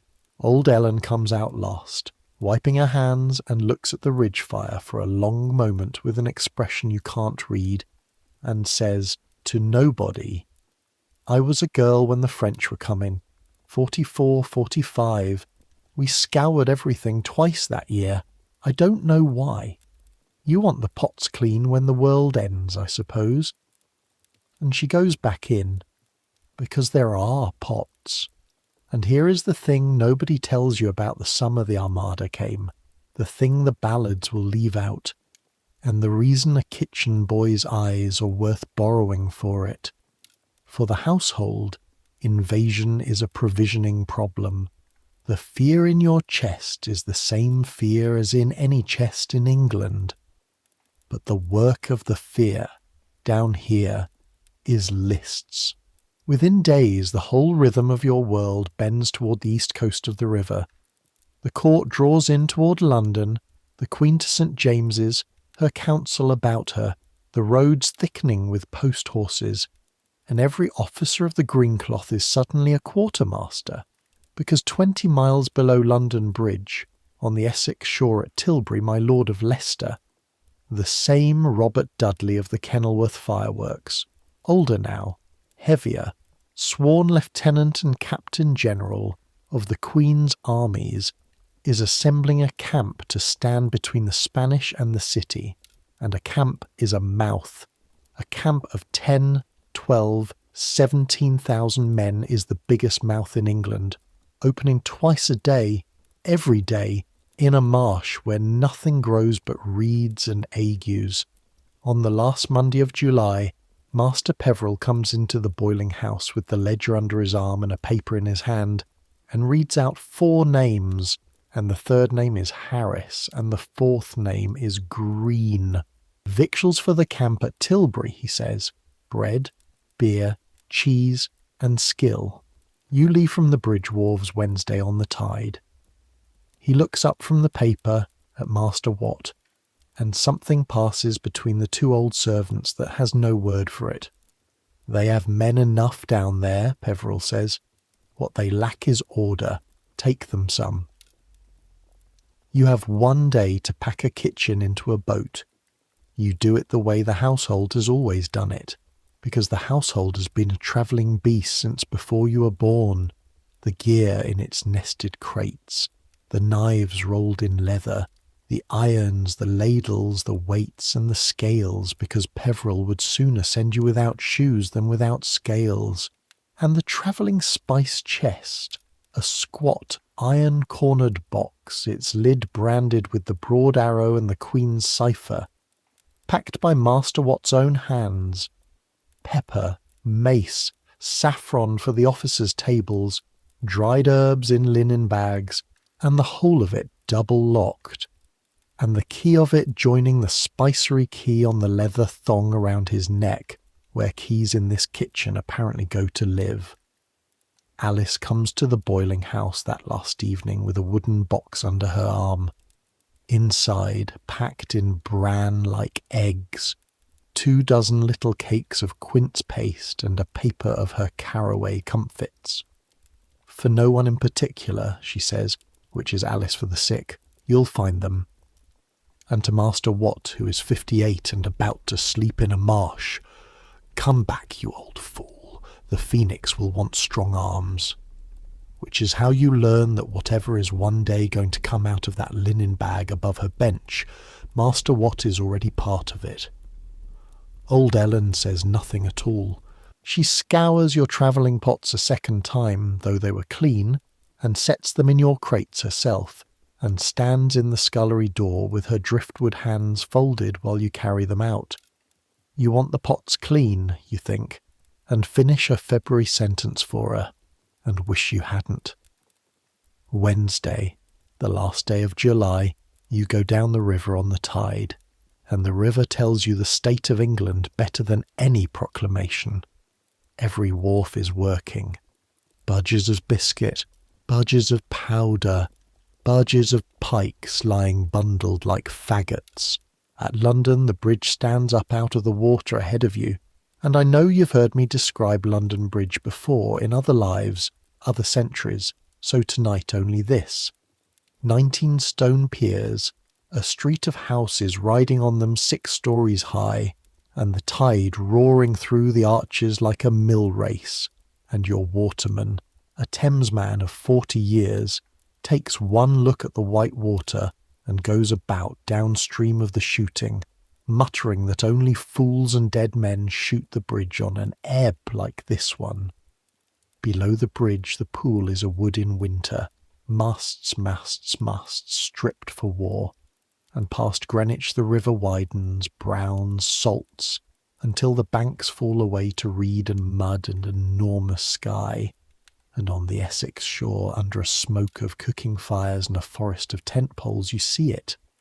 The camp at Tilbury, the largest gathering of Englishmen you will ever stand in, near 17,000 foot and horse by the muster books, dug in behind the little blockhouse King Henry built, with a boom of chains and cables strung across the river to Gravesend to bar the way to London, and the earth of Essex churned into brown soup for a mile in every direction.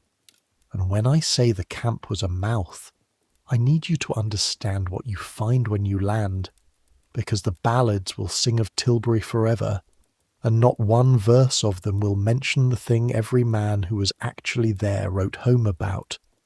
There is not enough food. There is, above all, in an August heat that lies on the marsh like a wet dog, not enough to drink.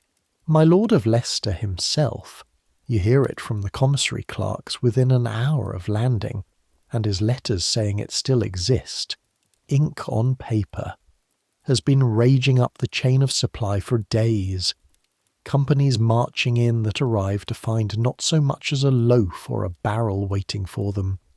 1,000 Essex men who came in hungry waited a day without a morsel served out, and simply turned and walked home again to their harvests. The Lieutenant General of England writing to London, in words with the skin scorched off them, that he must have victual, that no man can be kept in a marsh on loyalty, that the beer, The beer above all comes short, comes late, or comes undrinkable. That is the war you have been sent to, not the one on the water. That one, though the camp doesn't fully know it yet, has already turned. Off Gravelines, on the 29th of July, the fireships went in among the Spanish fleet at Calais in the dark, and the Great Crescent broke, and the wind since has been herding the Armada north and away. Rumours of it drift into camp daily. A fight off the banks of Flanders, ships aground, ships taken. Each rumour tasted, chewed, disbelieved, believed. But the camp stands to arms regardless, because the Duke of Parma's veteran army still waits across the narrow sea in Flanders with its flat-bottomed barges, and no man in England will swear the danger past. So 17,000 mouths stay open in the marsh, and you cook. You cook as you have never cooked. Not finely. There is nothing fine to do, and that itself is a strange holiday, but in bulk that beggars even the great kitchen. Trench fires and field coppers, biscuit and cheese served out by weight, your scales going all day under a commissary clerk's eye. Beeves driven in from the Essex farms on the hoof, and turned into pottage for 1,000 at a time, in vessels you could baptize a calf in, stirred with paddles like your father's mash oars. Your knuckles crack again, in high summer this time from lye and ash and 16-hour days, and you sleep in your clothes under a cart and wake with the mist off the marsh lying cold on your face like a wet cloth pressed down by some enormous indifferent nurse. You realise one dawn, further from a bed than you've been in your life, colder, filthier, more tired, and, God forgive you, and quietly, and never to be said aloud where a soldier can hear it. Something in you has never been happier, because for the first time in 6 years, nobody needs the food to be invisible. They need it to exist. Men look at you when you serve them. Men from Norfolk and the Welsh borders, men with bills and bows, look at a boy ladling pottage and say thank you, as though you were somebody, as though the work were real. You had not known, until strangers thanked you, how deep the palace silence had gone into your bones. Master Watt works you all like a man 20 years younger for 5 days. On the 6th day his body presents its bill. The bad knee first, the marsh damp finds it and swells it to a bladder. And then a flux of the bowels that is going through the camp like a rumour, souring on bad water and worse beer. He is not dying. He is 58 in a swamp. But on the 6th evening he calls you to him where he lies under the commissary awning, grey about the mouth, furious at his own carcass, and he does the thing you will still be telling your grandchildren about when the century has turned. He takes the leather thong from around his neck, both keys riding on it, and puts it over your head. The chest is entered to my name, he says. It's yours till I stand. Weigh everything. Write everything. If an officer asks you for Saffron, Peveril's man countersigns, or the officer goes without, I care not if it's Leicester himself. His eyes, in the grey face, are perfectly steady, and this is when you finally understand what the thong has meant all these years. Not honour, weight. Do you feel it? He asks, watching you. You do.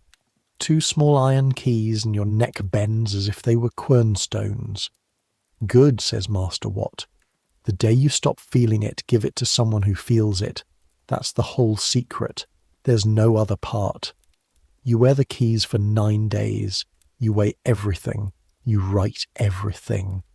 And on the 2nd of those days, the whole matter of England compresses itself, quite suddenly, into a question about beer. Your question, the one Master Watt promised you in June would come, though not even he guessed it would come with a queen attached, because on the 8th of August word runs through the camp like fire through stubble. She is coming, herself, tomorrow. She's coming down the river to review the army. The camp loses its mind in an orderly military fashion. Ditches are crossed with new planks.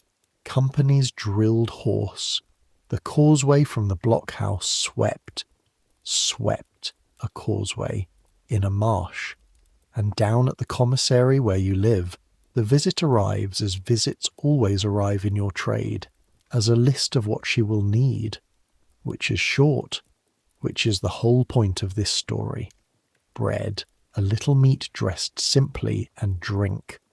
She will lie tonight at a gentleman's house nearby, Master Rich's, the clerks say, and tomorrow she will dine in the camp itself at my lord's table in his pavilion, among her soldiers, off camp fare, because that is the performance, and she has never in 30 years missed the meaning of a meal.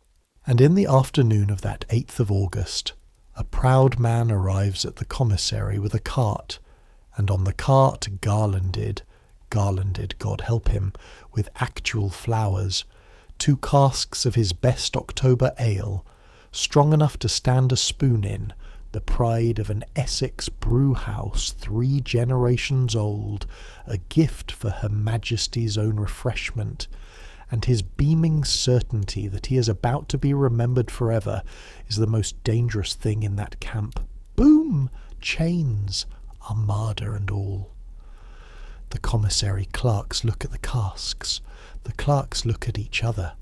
Somebody says, "Well, it's the best drink within 10 miles, and somebody else says, "It's a gift, mind. Gifts go to the usher." And through the middle of this, wearing another man's keys and another man's authority, and 6 weeks of marsh mud, walks a 19-year-old brewer's son from Faversham, who was told in June, "There'll come a day some fool with a proud brew house stands between you and her thirst, and you'll be the one has to say no." You say no. You say it politely, because the man has done nothing wrong except love his own ale. And you say it with the household's whole iron behind your voice, because that is what the keys on your chest are for. Her Majesty's drink is appointed. It travels with her officers or goes before her under their warrant. It is brewed small to the standard of her own house. This has been the standing order of every remove for 13 years, since a July day at Grafton, that men still carry copies of letters about. The gift is honoured. You enter it Peveril fashion in the book for the officers' tables, where it will make 40 gentlemen extremely happy.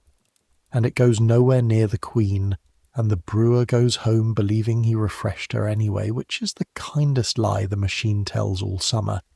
And then, because the fear in this story never sleeps, the appointed drink itself is proved. Master Dunn, come down river with the advance of her chamber, black and chained and immaculate amid 17,000 muddy men. And if he is surprised to find a boiling house under cook wearing Wat Harris's keys, one eyebrow spends 1/2 second saying so, stands at the trestle while the assay is taken on everything that will touch her table tomorrow.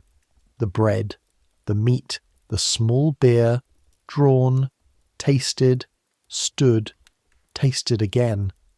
And here, for one strange moment on the edge of history, your 2 inheritances meet, the household ceremony and your father's thumb, because you know this drink, know it below thought, and when your turn in the tasting chain comes, you do what you watched a Kentish brewer do 10,000 times. Roll a drop between finger and thumb, feel the ghost stickiness of it, the body, nose down into the cup like a man greeting a dog, and pronounce, silently, inside yourself, your father's own verdict from a shed on Faversham Creek. Honest, small, sound, 3 days young, fit for a queen. Fit, which is to say humble on purpose. Master Dunn watches this pantomime with his gunmetal face, and then does the second unprecedented thing in your acquaintance. "You're the brewer's boy," he says. Not a question. The household's memory is long. "She will never know your name," he says, in the tone another man would use to say the weather looks fair. Understand that as the condition of this work, not the failure of it. Tomorrow 1,000 gentlemen will fight to be seen. What we are for, you and I, is the other thing. He proves the cup's rim with his glove and sets it down. "It is the better thing," he says, and walks back up toward the pavilion, and you stand there in the marsh light and discover that the highest praise of your life has once again arrived disguised as a fact. The 9th of August, 1588. Let me tell you what a kitchen boy actually sees. Not the front of anything. You see the review from the commissary lines from the edge, wedged between a bread cart and Nick Pole. Nick, who has hauled and boiled and joked his way through this fortnight like a man discovering his own spine, and who has already this morning talked his way to the best bad view in the camp, because of course he has. You see the army drawn up in its squares on the rise, pikes by the 1,000 catching the sun in slow ripples, like a field of steel barley. You hear the drums, and then the guns of the blockhouse saluting, and then the cheering coming toward you along the river of men like a wave you can watch travel. And then you see her, small at distance, and unmistakable, the way a lit candle is unmistakable in a dark church. She rides through the ranks on a grey in white velvet, and the sun finds her and stays. They will say afterward she wore a steel corselet over the gown, silver on white, a woman dressed as the argument itself, with my Lord of Leicester at her bridle hand, grey now, heavy now, the man of the Kenilworth fireworks spending his last great summer, and the young Earl of Essex glittering nearby, and her whole guard at her own order left behind, because the performance today is trust. The ranks do not merely cheer her. The sound that comes out of 17,000 men who've eaten bad biscuit in a marsh for a month to stand between their queen and the ruin of everything. You will never hear the like again, and you know it while it is happening, which is the rarest thing. She speaks, they say, to the assembled officers and soldiers on the rise. You're 500 feet away among the bread carts.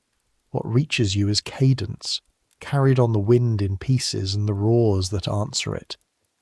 The words themselves you will learn the way all England learns them, passed mouth to mouth that very evening, written down in after years by a chaplain who stood close, polished by every teller, until they ring like struck bronze. The body of a weak and feeble woman, the heart and stomach of a king, and of a king of England too.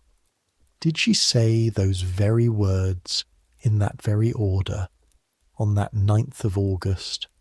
The honest answer, and you know how I feel about honest answers, is that the wind and the years have blurred it, and the finest version was set down long after by a man with reasons to remember it finely, what is beyond any doubt, because 100 plain letters home say so, is what the army felt, that she had come down into the mud with them, eaten under canvas with them, ridden bareheaded and unguarded through the middle of them at 54 years old with the greatest fleet in the world somewhere over the horizon.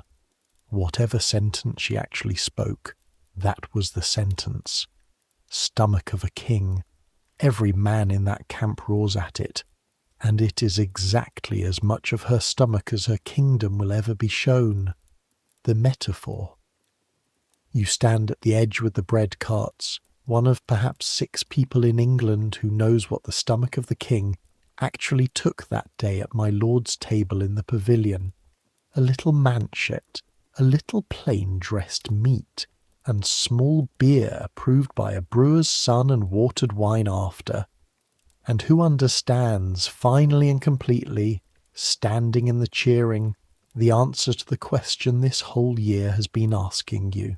Why does the mightiest kitchen in England exist to say no? Because this, all of this, the steel barley, the roaring, the white gown, the kingdom itself holding, runs on one aging body that must not fail.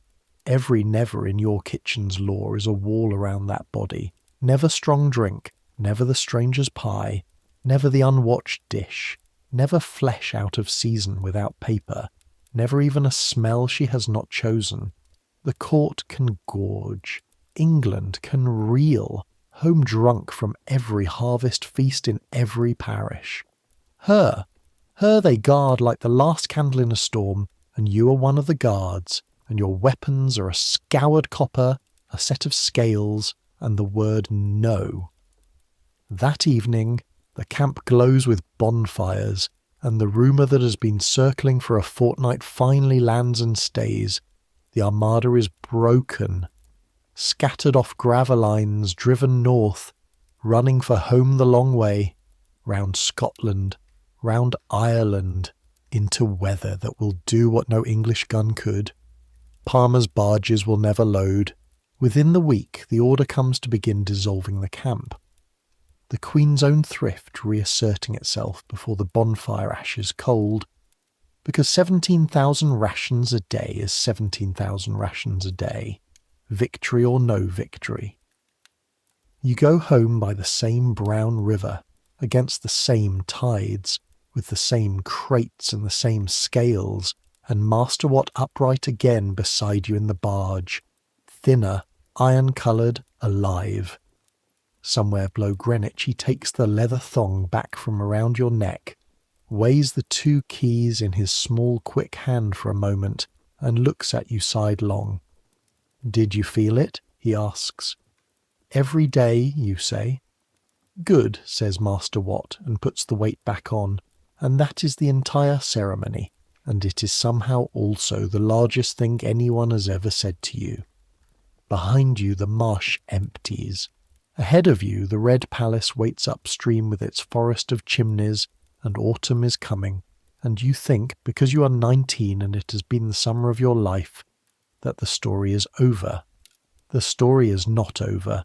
The bells are about to ring for it, all across England.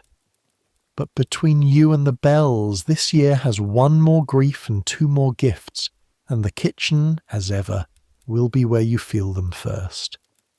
The grief comes on the 4th of September, before the summer is even properly buried. My Lord of Leicester, riding away from the Triumph toward the waters at Buxton to nurse his failing health, stops at his house at Rycote, writes the Queen a short, ordinary, affectionate letter, asking after her health, thanking her for a medicine she'd sent, and dies on the road days later at Cornbury in Oxfordshire on the 4th of September 1588. Robert Dudley, the man who held her bridle at Tilbury a month ago, the man who, whatever the truth of 30 years of whispering, was the nearest thing to a hearth that woman ever allowed herself. You hear of it the way the kitchen hears of everything, through food.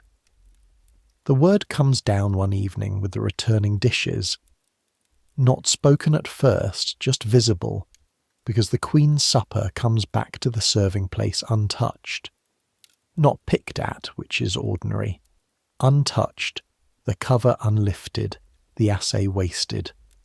Then again the next day.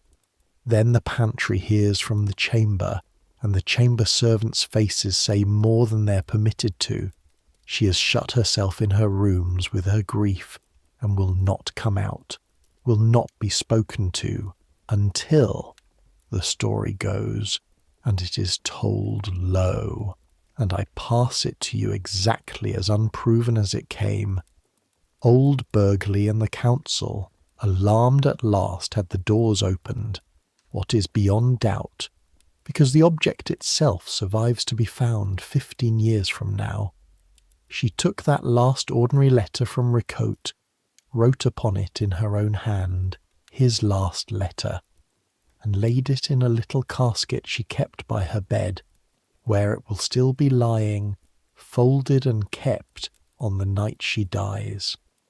The kitchen share of a queen's mourning is this: you cook for someone who will not eat, and you do it with more care than ever, because it is the only language you're allowed to speak to her. Master Wat takes the queenside broths into his own hands that fortnight, everyone, his small quick fingers working as if gentleness could climb a staircase. Possets go up, barley waters, the plainest, kindest food the machine knows how to make, offered like a hand held out to a locked door. Most of it comes back. One evening a chamber servant, taking a tray, says quietly that Her Majesty took a little of the broth tonight, and Master Wat nods as if he'd been told the tide had turned, and goes back in and shouts at nobody for the rest of the night, which in him is the same as weeping.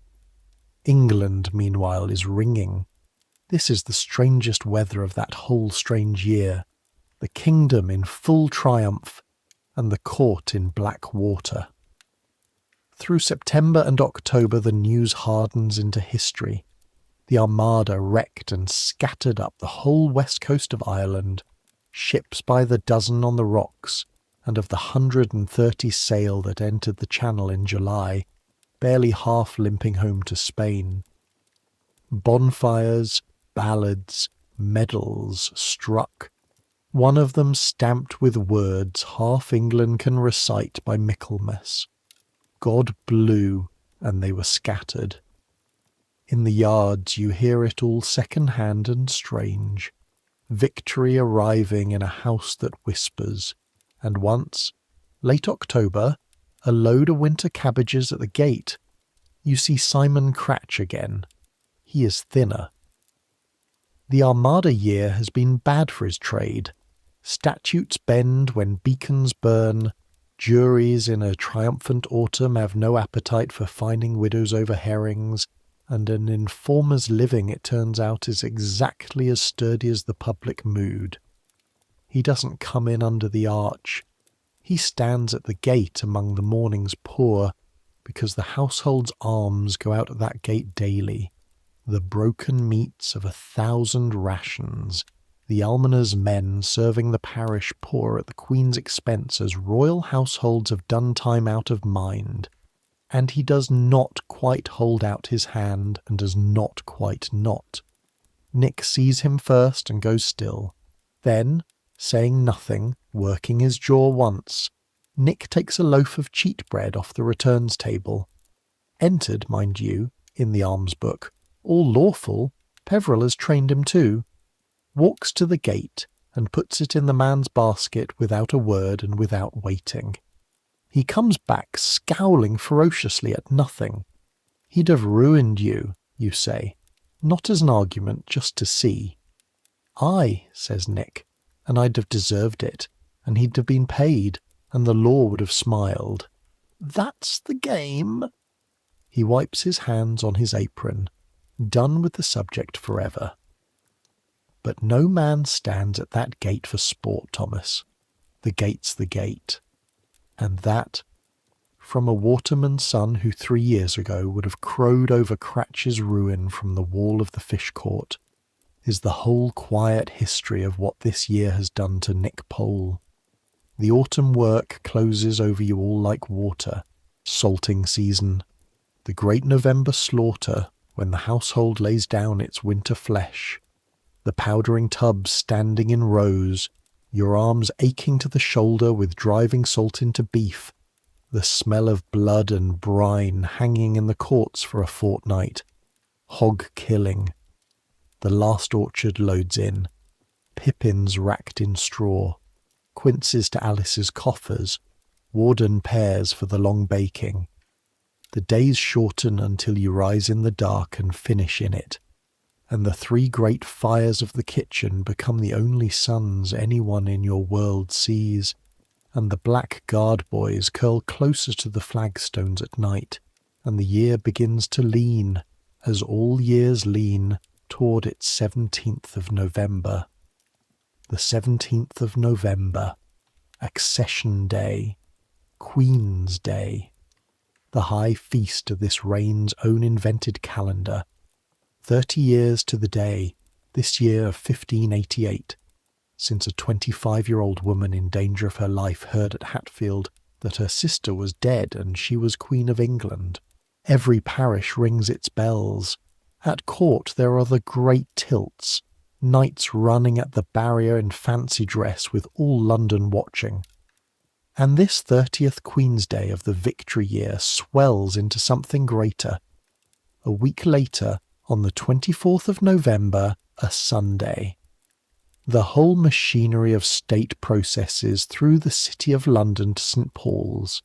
The Queen in a chariot throne drawn through streets hung with blue cloth.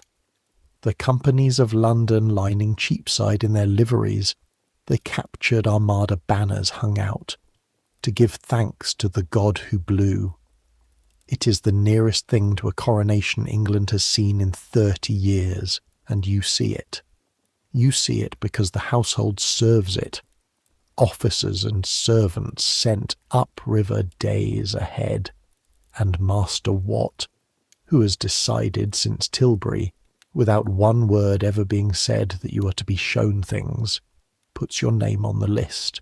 So on that Sunday you stand pressed in a Cheapside doorway with 100,000 breaths steaming in the cold, and you watch the banners go by with their strange, proud Spanish saints, and the trumpets, and the bishops, and then her. Close. Closer than Tilbury. Closer than the window with the unpinned hair.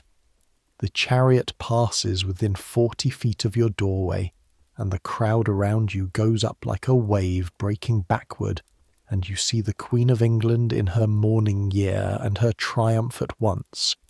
White-painted, blazing, borne along on the roar. And you see, because you are a kitchen creature and cannot help what you notice, that when she smiles into the roar, and she smiles enormously, the smile is dark in places. There it is, plain at 40 feet in the November light, Sugar's little conquest, riding in the greatest procession of the age. The crowd sees glory.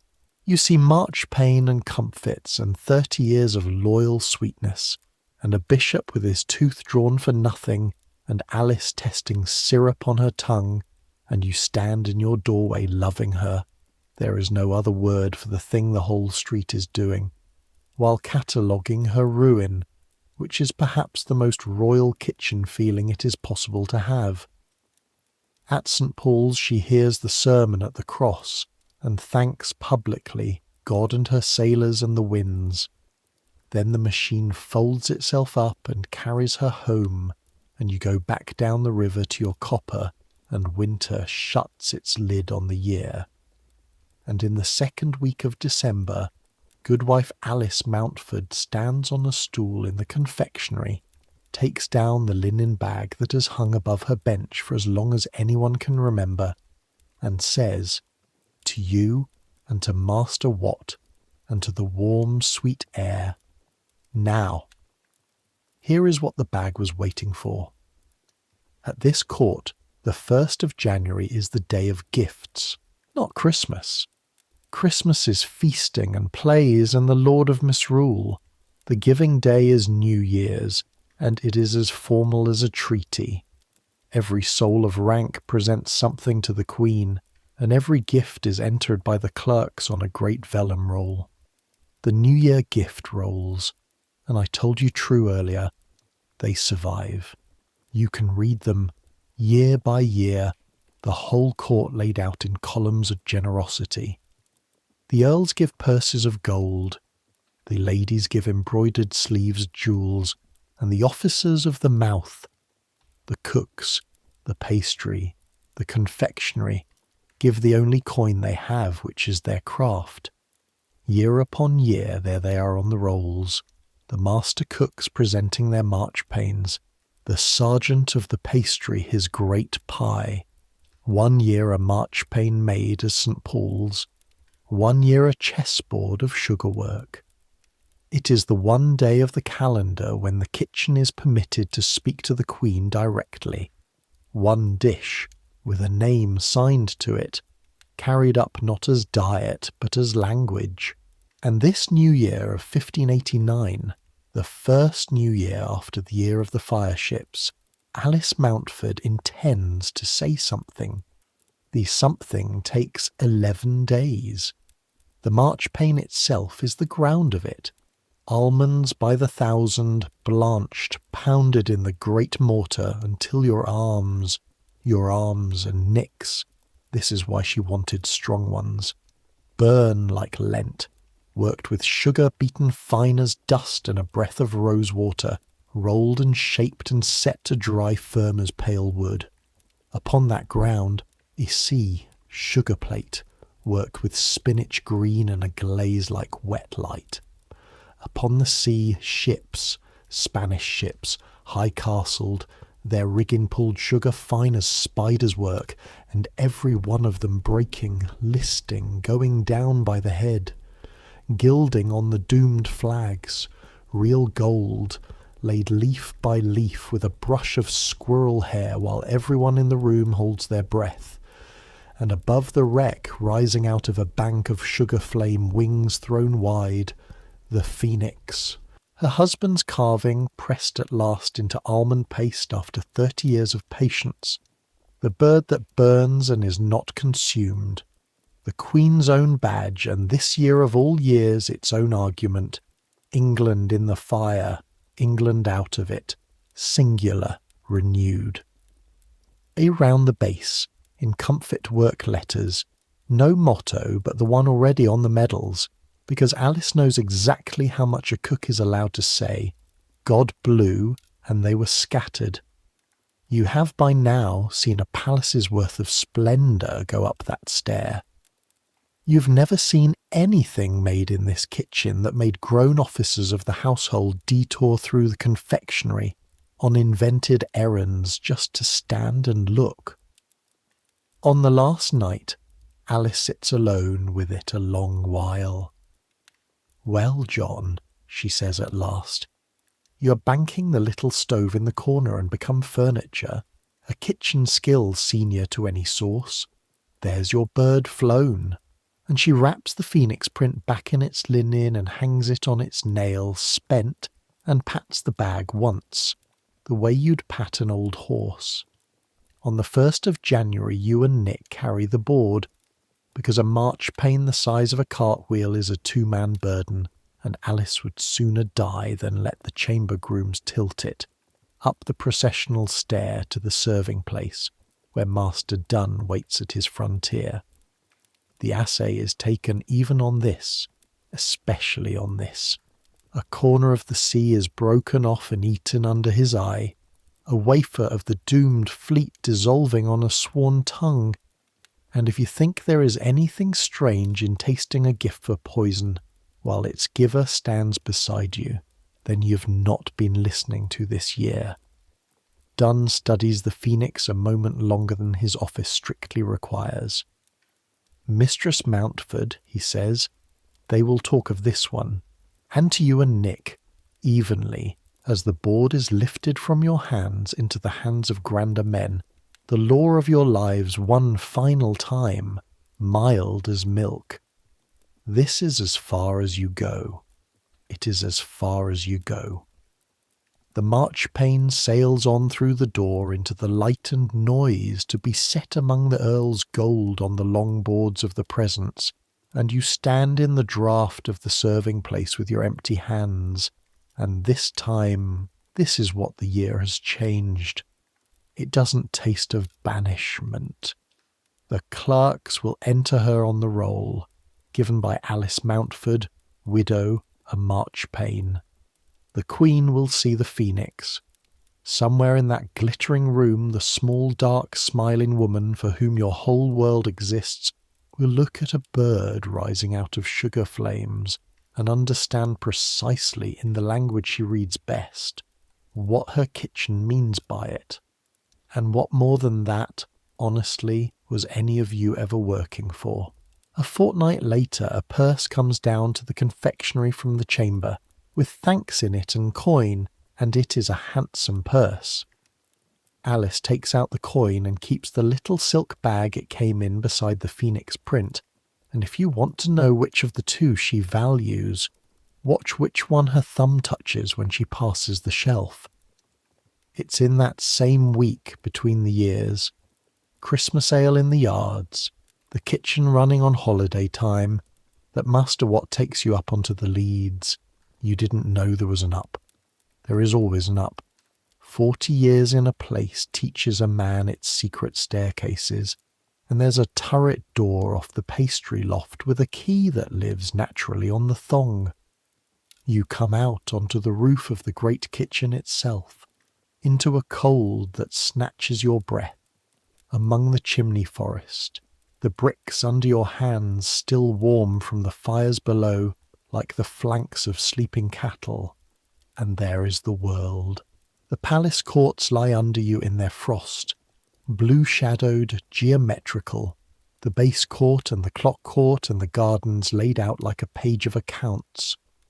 The great astronomical clock hangs on its gatehouse across the roofs, gold in the last light, keeping its heavens, hour, moon, tide at London Bridge.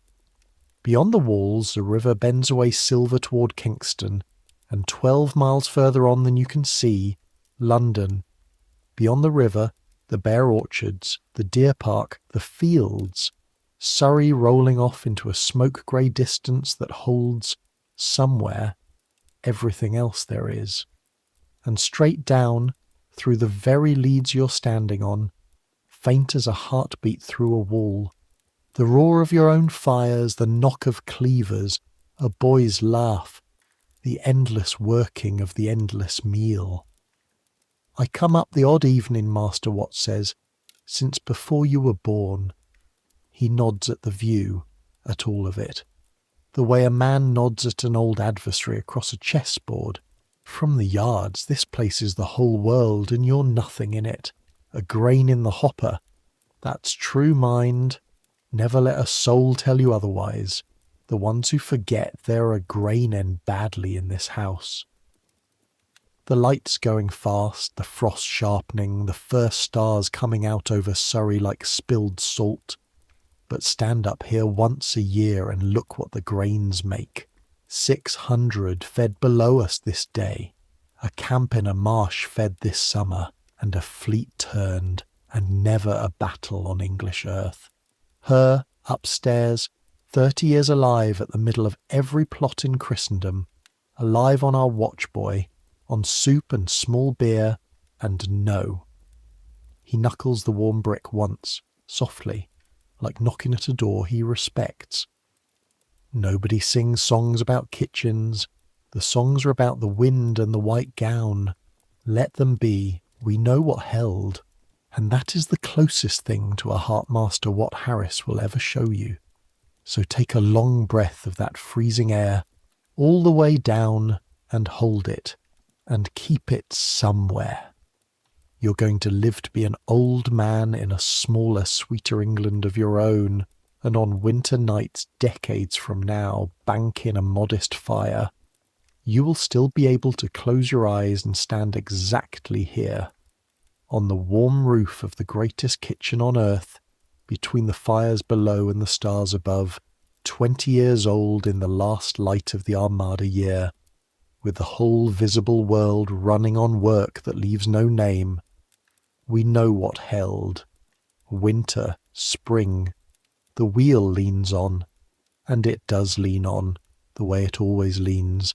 The great year wheel of the household turning under all your small days like the tide ring on the gatehouse clock. January goes out in frost and saltfish from the powdering tubs.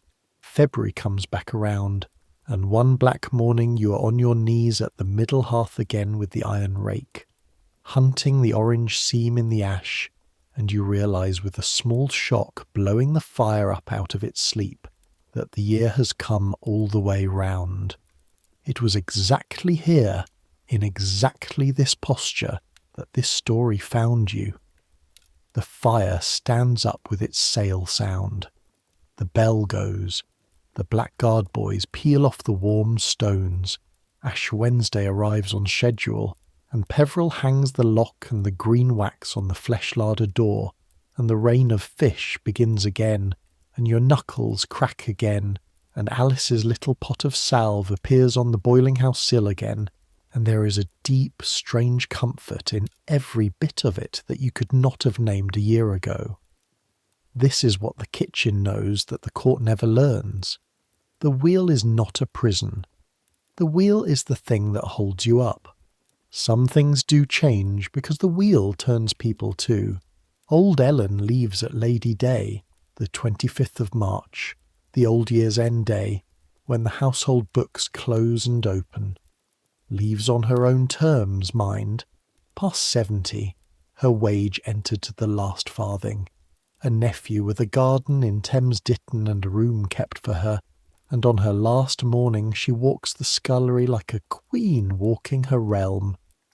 Runs one driftwood finger around the lip of the great copper you scoured, holds it up to the light, and grants you the only compliment in her gift. It'll do.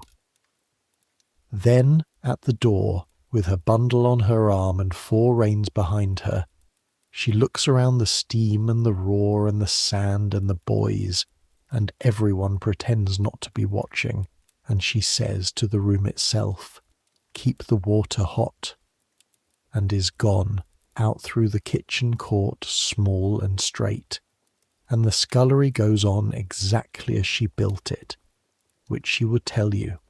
She does tell you, in your head, for the rest of your life, is the entire point. Water leaves no name, but water shapes the stone, boy.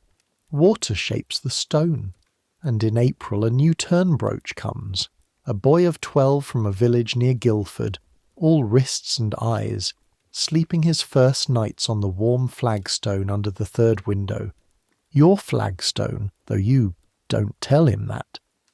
And one grey Thursday, you find him in the herb store with a plat of garlic in his hand, looking at it the way you once looked at it, with a mother's sauce in his head.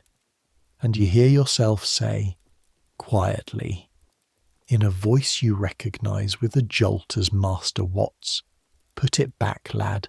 Come here. I'll tell you a thing once." And you walk him to the foot of the serving stair and you give him the rule the way it was given to you close and low once. The nose like other princes have spies, the courtiers sent white-faced from the presence, the plat kept hanging like a gallows, and you watch the rule go into him and settle, another hand's weight added to a chain of hands reaching back past Wat's master, into the smoke of the old king's time. The kitchen remembers. That was always how it remembered, not the ledgers. The ledgers hold the numbers. The nevers are kept in people, passed at stair feet in low voices, from scorched hand to unscorched hand, world without end. Stand here a moment then, at the top of the year's last spring, and count what the year has left in your keeping. You know now what her cooks were ordered never to serve again, the whole of the litany, and "This was the promise of this night, and I keep my contracts." You know exactly what each order stands on. Strong drink, unwatered, to her table. Never again, and that one is ink and paper, a scalded July at Grafton in 1575, and a standing order riding ahead of her forever after. Small beer to her own standard or nothing. Flesh on the fish days without licence. Never, and that one is statute, 1563. The law of the realm with informers on wages and a green wax seal on the larder door every Ash Wednesday. The stranger's gift, the unwatched dish, the food no sworn mouth has tasted. Never, never, never. And that one is fear. Reasonable, documented, cathedral-sized fear, built into locks and thongs and the daily liturgy of the assay, the rule so absolute it burned a beautiful pie unopened on a May morning. Garlic, and every strong-smelling thing anywhere near her person. Never. And that one, I told you honestly, stands on no seal at all. Only on a nose like a spy master and 30 years of courtier's misery, which in a kitchen is a firmer foundation than parchment, and threaded through them all the quiet master rule that is not about any single dish. Never serve her pride, never the brewer's vanity, the cook's own notion, the surprise, the signature. The court above competes to be seen. Her kitchen survives and protects her by the opposite art. Plainness, sameness, smallness. No, it is the strangest of all the crown's defences, and this year you watched it work. The wall of humility around the stomach of the king. You do not yet know, leaning in the boiling house door in the April evening of 1589, 20 years old, your copper singing behind you. How long the wall will have to hold. You don't know that the war with Spain, so gloriously turned this summer past, will grind on for the rest of her life. Fleet after fleet, tax after tax. That the 90s will bring wet harvests and dear bread, and the arms at the gate will lengthen. That in 10 years a German tourist will look at your queen and write down her black teeth for 400 years of strangers to read. That she will keep the wall's rules to the end, the little food, the watered wine, and keep the letter marked his last letter in the casket by her bed, and die at Richmond, an old woman in a March dawn in 1603, having held the whole roaring machine together for 44 years, on a sparrow's diet and a will of Spanish iron. None of that is yours to know tonight. Tonight there is only the wheel, and the fire, and the bell tomorrow before dawn. And that is not a small thing to have. By now, I hope, you know exactly how large a thing that is, so let the day end. It's earned it. You've earned it. The supper dishes are down and scoured. The fires are banked, raked low and blanketed in their own ash, keeping tomorrow's seam of orange safe under the grey, the way the year keeps spring under winter. The new boy is asleep already on the warm flagstone, one hand curled under his cheek. 12 years old and greatly daring and 100 leagues from his mother, and nearer the fire than he strictly should be, and nobody moves him, because nobody ever moved you. Nick is up on the wall of the fish court with the last of the small beer, telling the stars something that makes him laugh. Master Wat has gone up to his chamber, the keys on their thong rising and falling over a heart that has kept this house's time for 40 years. Somewhere above, past the serving place, past Master Dunn's cold frontier, up staircases you will never climb, an old woman who rules half the world is awake late over papers, as she always is, with a little dish of comfits at her elbow that she should not touch, and will. And you climb to your pallet over the fish court, and lie down in the smell of ash and rose-water salve and river damp, and let the palace settle over you like a lid. Listen. The last sounds are going out one by one. The knock of a shutter, a horse shifting in the far stables, the river, faint and endless, running its errand down to London in the dark. The palace ticks as the great chimneys cool, brick by brick, each one letting go of its little day's heat the way you are letting go of yours. You're warm enough, fed enough, safe enough. You have a roof and a craft, and tomorrow's fire sleeping under the ash, and that is more than most of England has tonight. That's enough.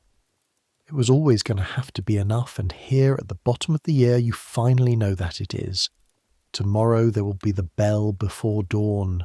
Tomorrow there will be the rake and the seam of orange, and Master Wat saying you're late to a boy who isn't.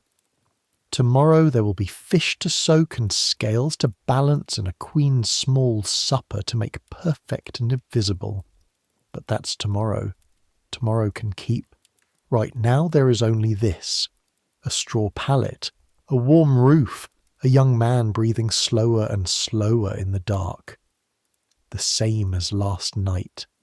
The same as every night of this long, enormous, vanished year. the same as all the nights stretching out ahead of you, down all the seasons of a working life, each one ending exactly here, in the dark, in the warmth, in the quiet after the fires. Let it come now. Let sleep take you the way the ash takes the fire, not putting it out, only banking it, keeping the seam of orange safe for morning. Let the palace fade. Let the river quiet. Let the bells and the barrels and the lists and the locks all soften into one low hum, and let the hum sink, and let your thoughts slow and soften and finally stop. Centuries will pass. The court you served will go out like a candle, and the last Tudor with it, and the world will forget what an assay was, and a bouche of court, and a fish day. But the kitchen, your kitchen, will still be standing. It stands tonight. The three great hearths, the blackened ceiling, the very flagstone where the new boy sleeps. People walk through them now in their soft modern shoes, and on some days the fires are lit again, and men in old-fashioned dress turn meat at your spits while children watch, and the smell of wood smoke and roasting goes up into that same black ceiling, 400 years deep. The great clock on the gatehouse still turns, still gold, still telling the tide at a London bridge that has been rebuilt twice over, and people still say small beer when they mean a little thing, never knowing they're quoting the drink that once saved a Queen Summer, and people still keep sweetness for the ones they love, and still pay its price. And somewhere in every house on earth tonight, someone is still doing the quiet, endless, invisible work that holds the whole thing up. Some things don't change. The work doesn't change. The care doesn't change. The rest at the end of it doesn't change. So take yours. You've kept the rules. You've tended the fire. You've earned this rest 100 times over. Let the world fade now. Let the noise quiet.